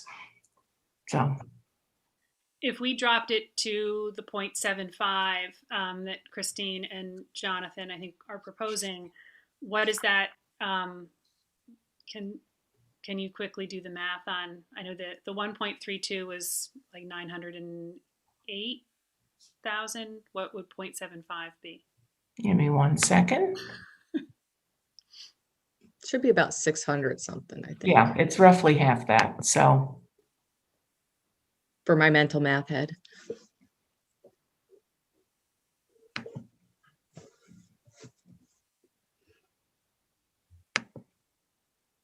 just bear with me while I'm bringing up another worksheet. I think, one thing to add, and, Judy's the finance guru, not me. But I do think that, the change, whether it's 1.31, 3/4, 0.9, that amount of money, as Judy indicated, is somewhat negligible in the amount of our budget. It's the bigger concern always is the compounding, which again would be, Christine, you're right, minimal moving forward. It's always, what could we potentially lose in the future? What you were referring to, Christine, is the gap elimination adjustment. Yes, that's the word. Where the money, what we were withheld millions of dollars over a series of years. But this amount, whether you're talking 1.3, 3/4, would do nothing with that kind of a loss. Or as Judy indicated, the loss of state, if we were, in fact, next year, it's like a crystal ball. How do you really predict what's going to happen? Yeah. But if they said, oh, sorry, we don't really have the money next year, a change in this amount really is not going to make a difference. You would be talking about, change program things we would need to look at or significant changes. So I just want to put that out there that yes, we always want to be concerned about the compounding impact, particularly, some districts in the past have gone out for a series of year budgets were good, 0, 0, 0. And then after a few years are in a really bad position. And so we do not want to be in that position. But this change that you're talking about, whatever the percentage is, would be insignificant, I guess, in the long term compared to a pullback of state or federal funding. Just a question, because I'm considering Christine's idea. I'm really thinking about it. No, I am. I'm serious. I have an open mind. I'm not a stubborn old man yet. I'm getting there, but not yet. If we do this, that would mean that we'd be pulling $300,000 from the fund, right? Right. $390,000 is the amount of the reduction in the tax levy to go to a 0.75% increase. Yeah. Okay. So my question was, would we be looked badly upon by bond people or credit people if in this year of surplus we had to use our reserve fund to cover that last $300,000? Would that be a question that they would ask us? Like, no? Okay, good. No, we were at $3 million last year, so we would drop that down to $390,000 this year, which is, again, in the scheme of our total budget, not a lot. Okay. That's what I wanted to know. Our fund balances still would be healthy, so it's doable. It is a matter of the preference of the board. So if we drop the levy to 0.75, we would have a $515,000 total increase in the levy. And that difference between the 905 that was proposed would mean we would use $390,000 of our fund balance. And the gap may be even less, right? If we get more from the the levy. There is a chance that we would get a little additional, correct? We're not going to get more from the levy. So if we go to 0.75, we'll get $515,000 and that's it. No more, no less. Okay, perfect. Meredith, I wanted to give you a chance if you had any comments or thoughts. You're on mute. Sorry. I'm definitely contemplating Christine's position. It seems to make sense that in this year we are very sensitive to people raising taxes upon people. I'm always conservative in terms of making sure that we have adequate reserves, but it really does seem like we do have that at that point. So at this point, I'm leaning towards Christine's suggestion of 0.75, unless I hear something from Judy that telling us why that would be a bad idea. We can make it work. The only reason not to do it would be for concerns of compounding. But again, it's a really small amount in the overall budget, so I can live with it. It's fine with me if that is what you'd like to do. I think that my opinion is, I think if Judy thinks that we can live with it going forward, and in both in next year and the years to come, I appreciate everything everybody has said. I would be in favor of reducing it to the 0.75. I think we can do it this year, and I do think it would be I do think it would be a good message to send to our community that Christine, as you said, has supported us in the past.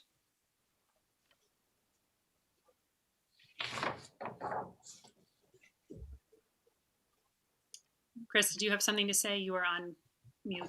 No, Jonathan's muted. That's all I was trying to tell him. Everybody has a shot at that. Judy, the percentage of tax increase is good. The actual tax rate, I should say, is not the same thing as what we're talking about. That'll be calculated later. Correct. And it could be higher or lower than what we're talking about now, but it will end up resulting in the same savings to the community. The savings to the community will, if there were no changes in the assessment values from one year to the next and the equalization rate stayed the same in both Bethlehem and New Scotland, the tax rates would increase 0.75%, so less than 1%. Because we typically have growth in the assessments, if that holds true for this year, that 0.75 is going to be lower. I don't know how much lower because I don't have the assessment totals from the two towns yet, nor do I have those updated equalization rates. But if it bears out to be a normal year with what we've seen with the community's growth, it will be well under 1% in terms of the increase. That's what I meant to say, Thank the you. equalization rate. That's what I was trying to say by the tax levy, the equalization rate. Yeah.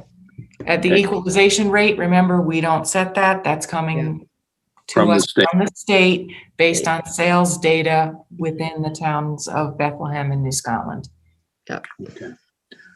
All right. Holly, should we take a vote on this, or do you have a consensus at this point?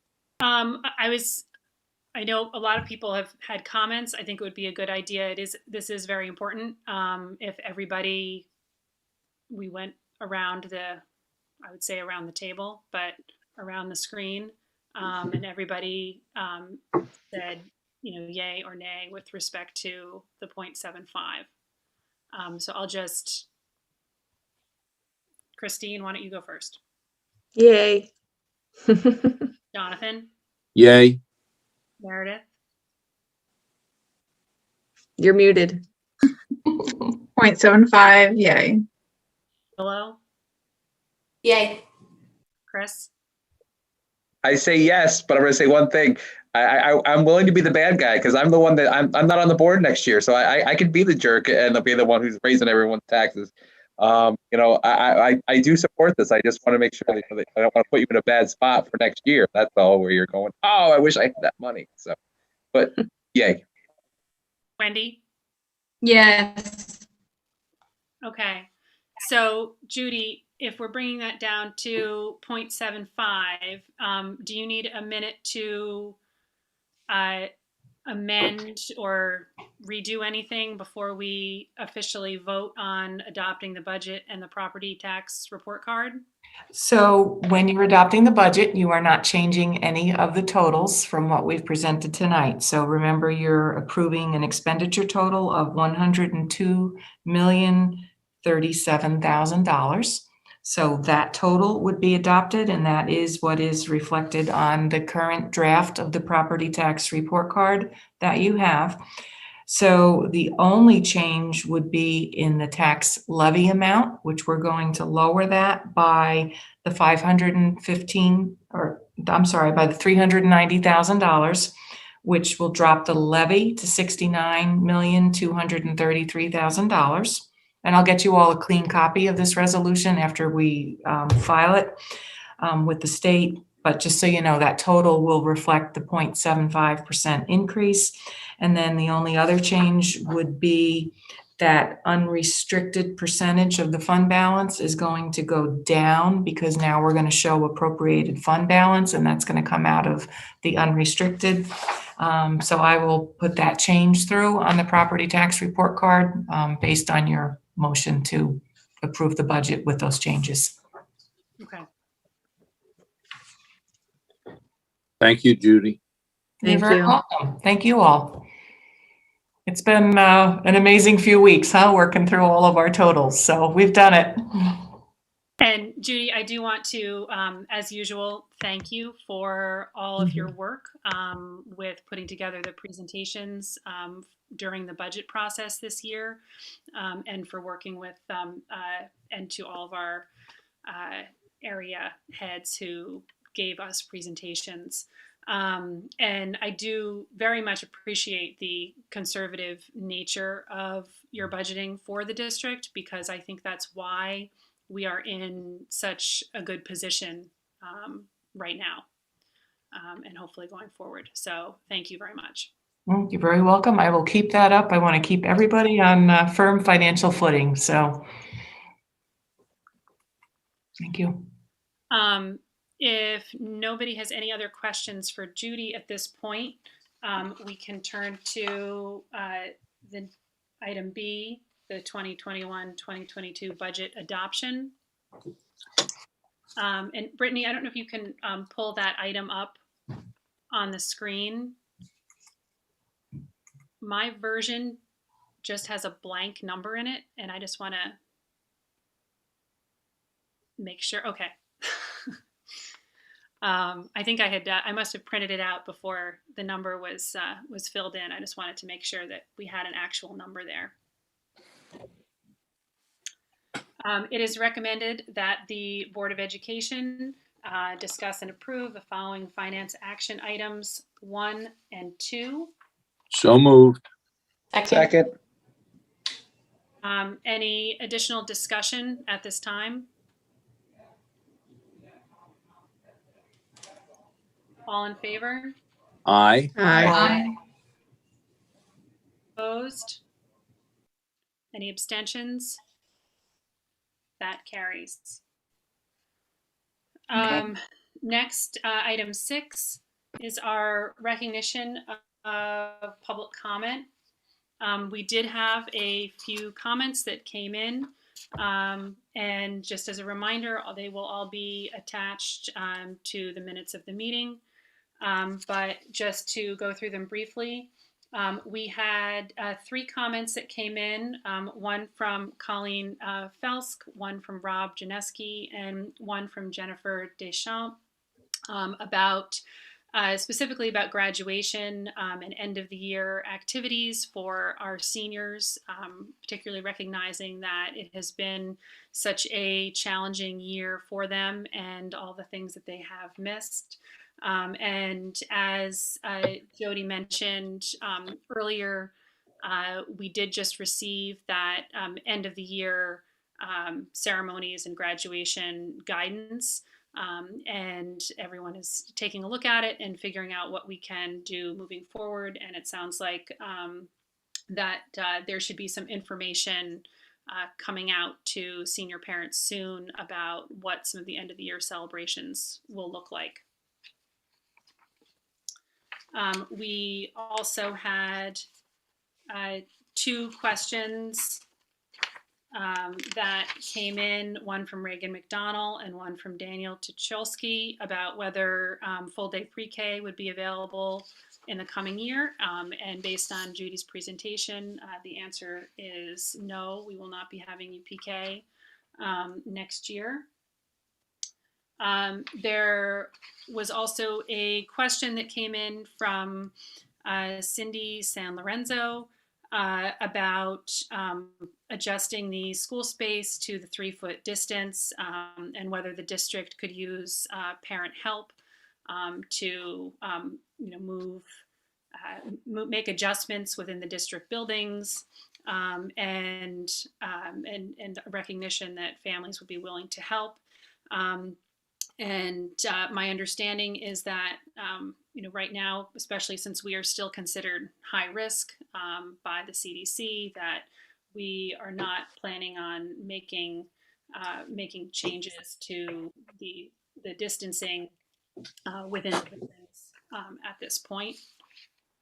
And then the last comment that came in was from Matthew Guyette, who asks that we strongly consider making next year normal, quote unquote, again, for the students, recognizing the risk to the students' mental health, in particular, because of all of the changes that have had to happen this year because of COVID. And I know that we're already looking ahead to next year. We don't know yet what that will look like. And if we have learned anything from this pandemic, it is that it can be hard to predict what is going to be happening next month.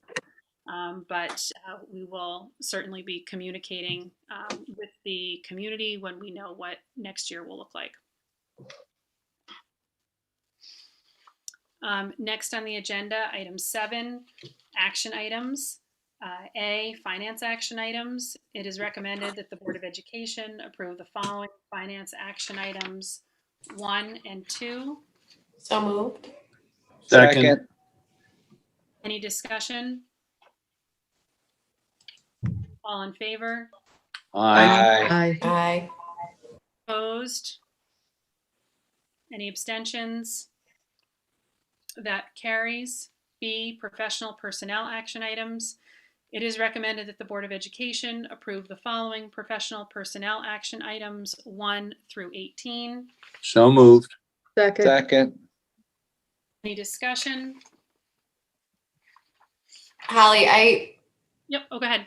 I'm sorry, I can't pull it up on my screen, so I was hoping, there we go. Somewhere, I think it was in this agenda item is a $50 an hour COVID rate of pay. There it is, item 12. Are we just saying $50 an hour because it's just the easiest way for the district to administer the pay to get tested? So we had established that rate for testing for our nurses and out-of-district nurses. We looked at what I guess competitive rate would be for weekend hours and things such as that. So this is just extending it from the testing rate we already approved to the vaccine clinics, anticipating that we might need additional help at the vaccine clinics, which we held on Saturday, and we potentially could have future ones. So it's extending that same rate.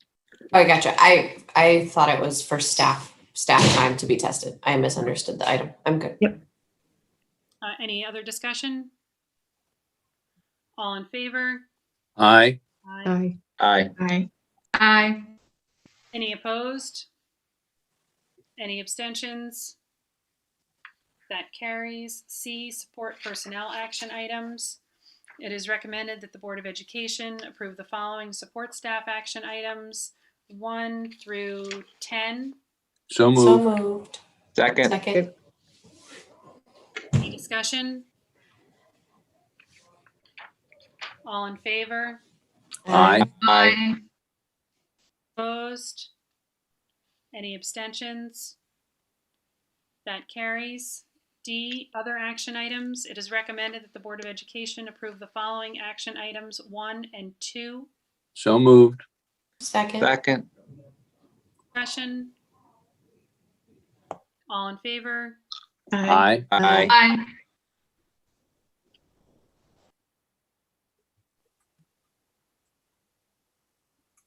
Item 8, future meetings and events. Our next board meeting is on Wednesday, April 21st. Anticipating executive session starting at 6 and public session starting at 7. The meeting after that is on Wednesday, May 5th. Anticipating executive session at 6 and public session starting at 7.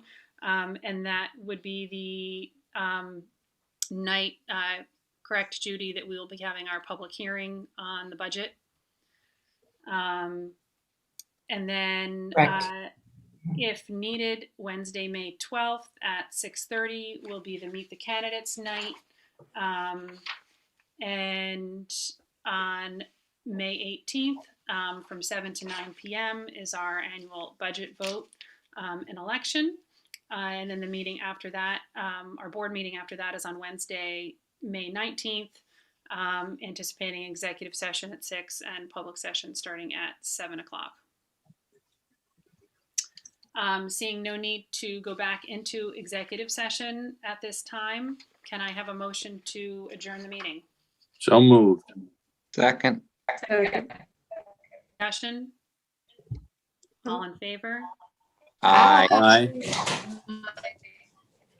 Meeting adjourned. Thank you very much. Have a good night. Night.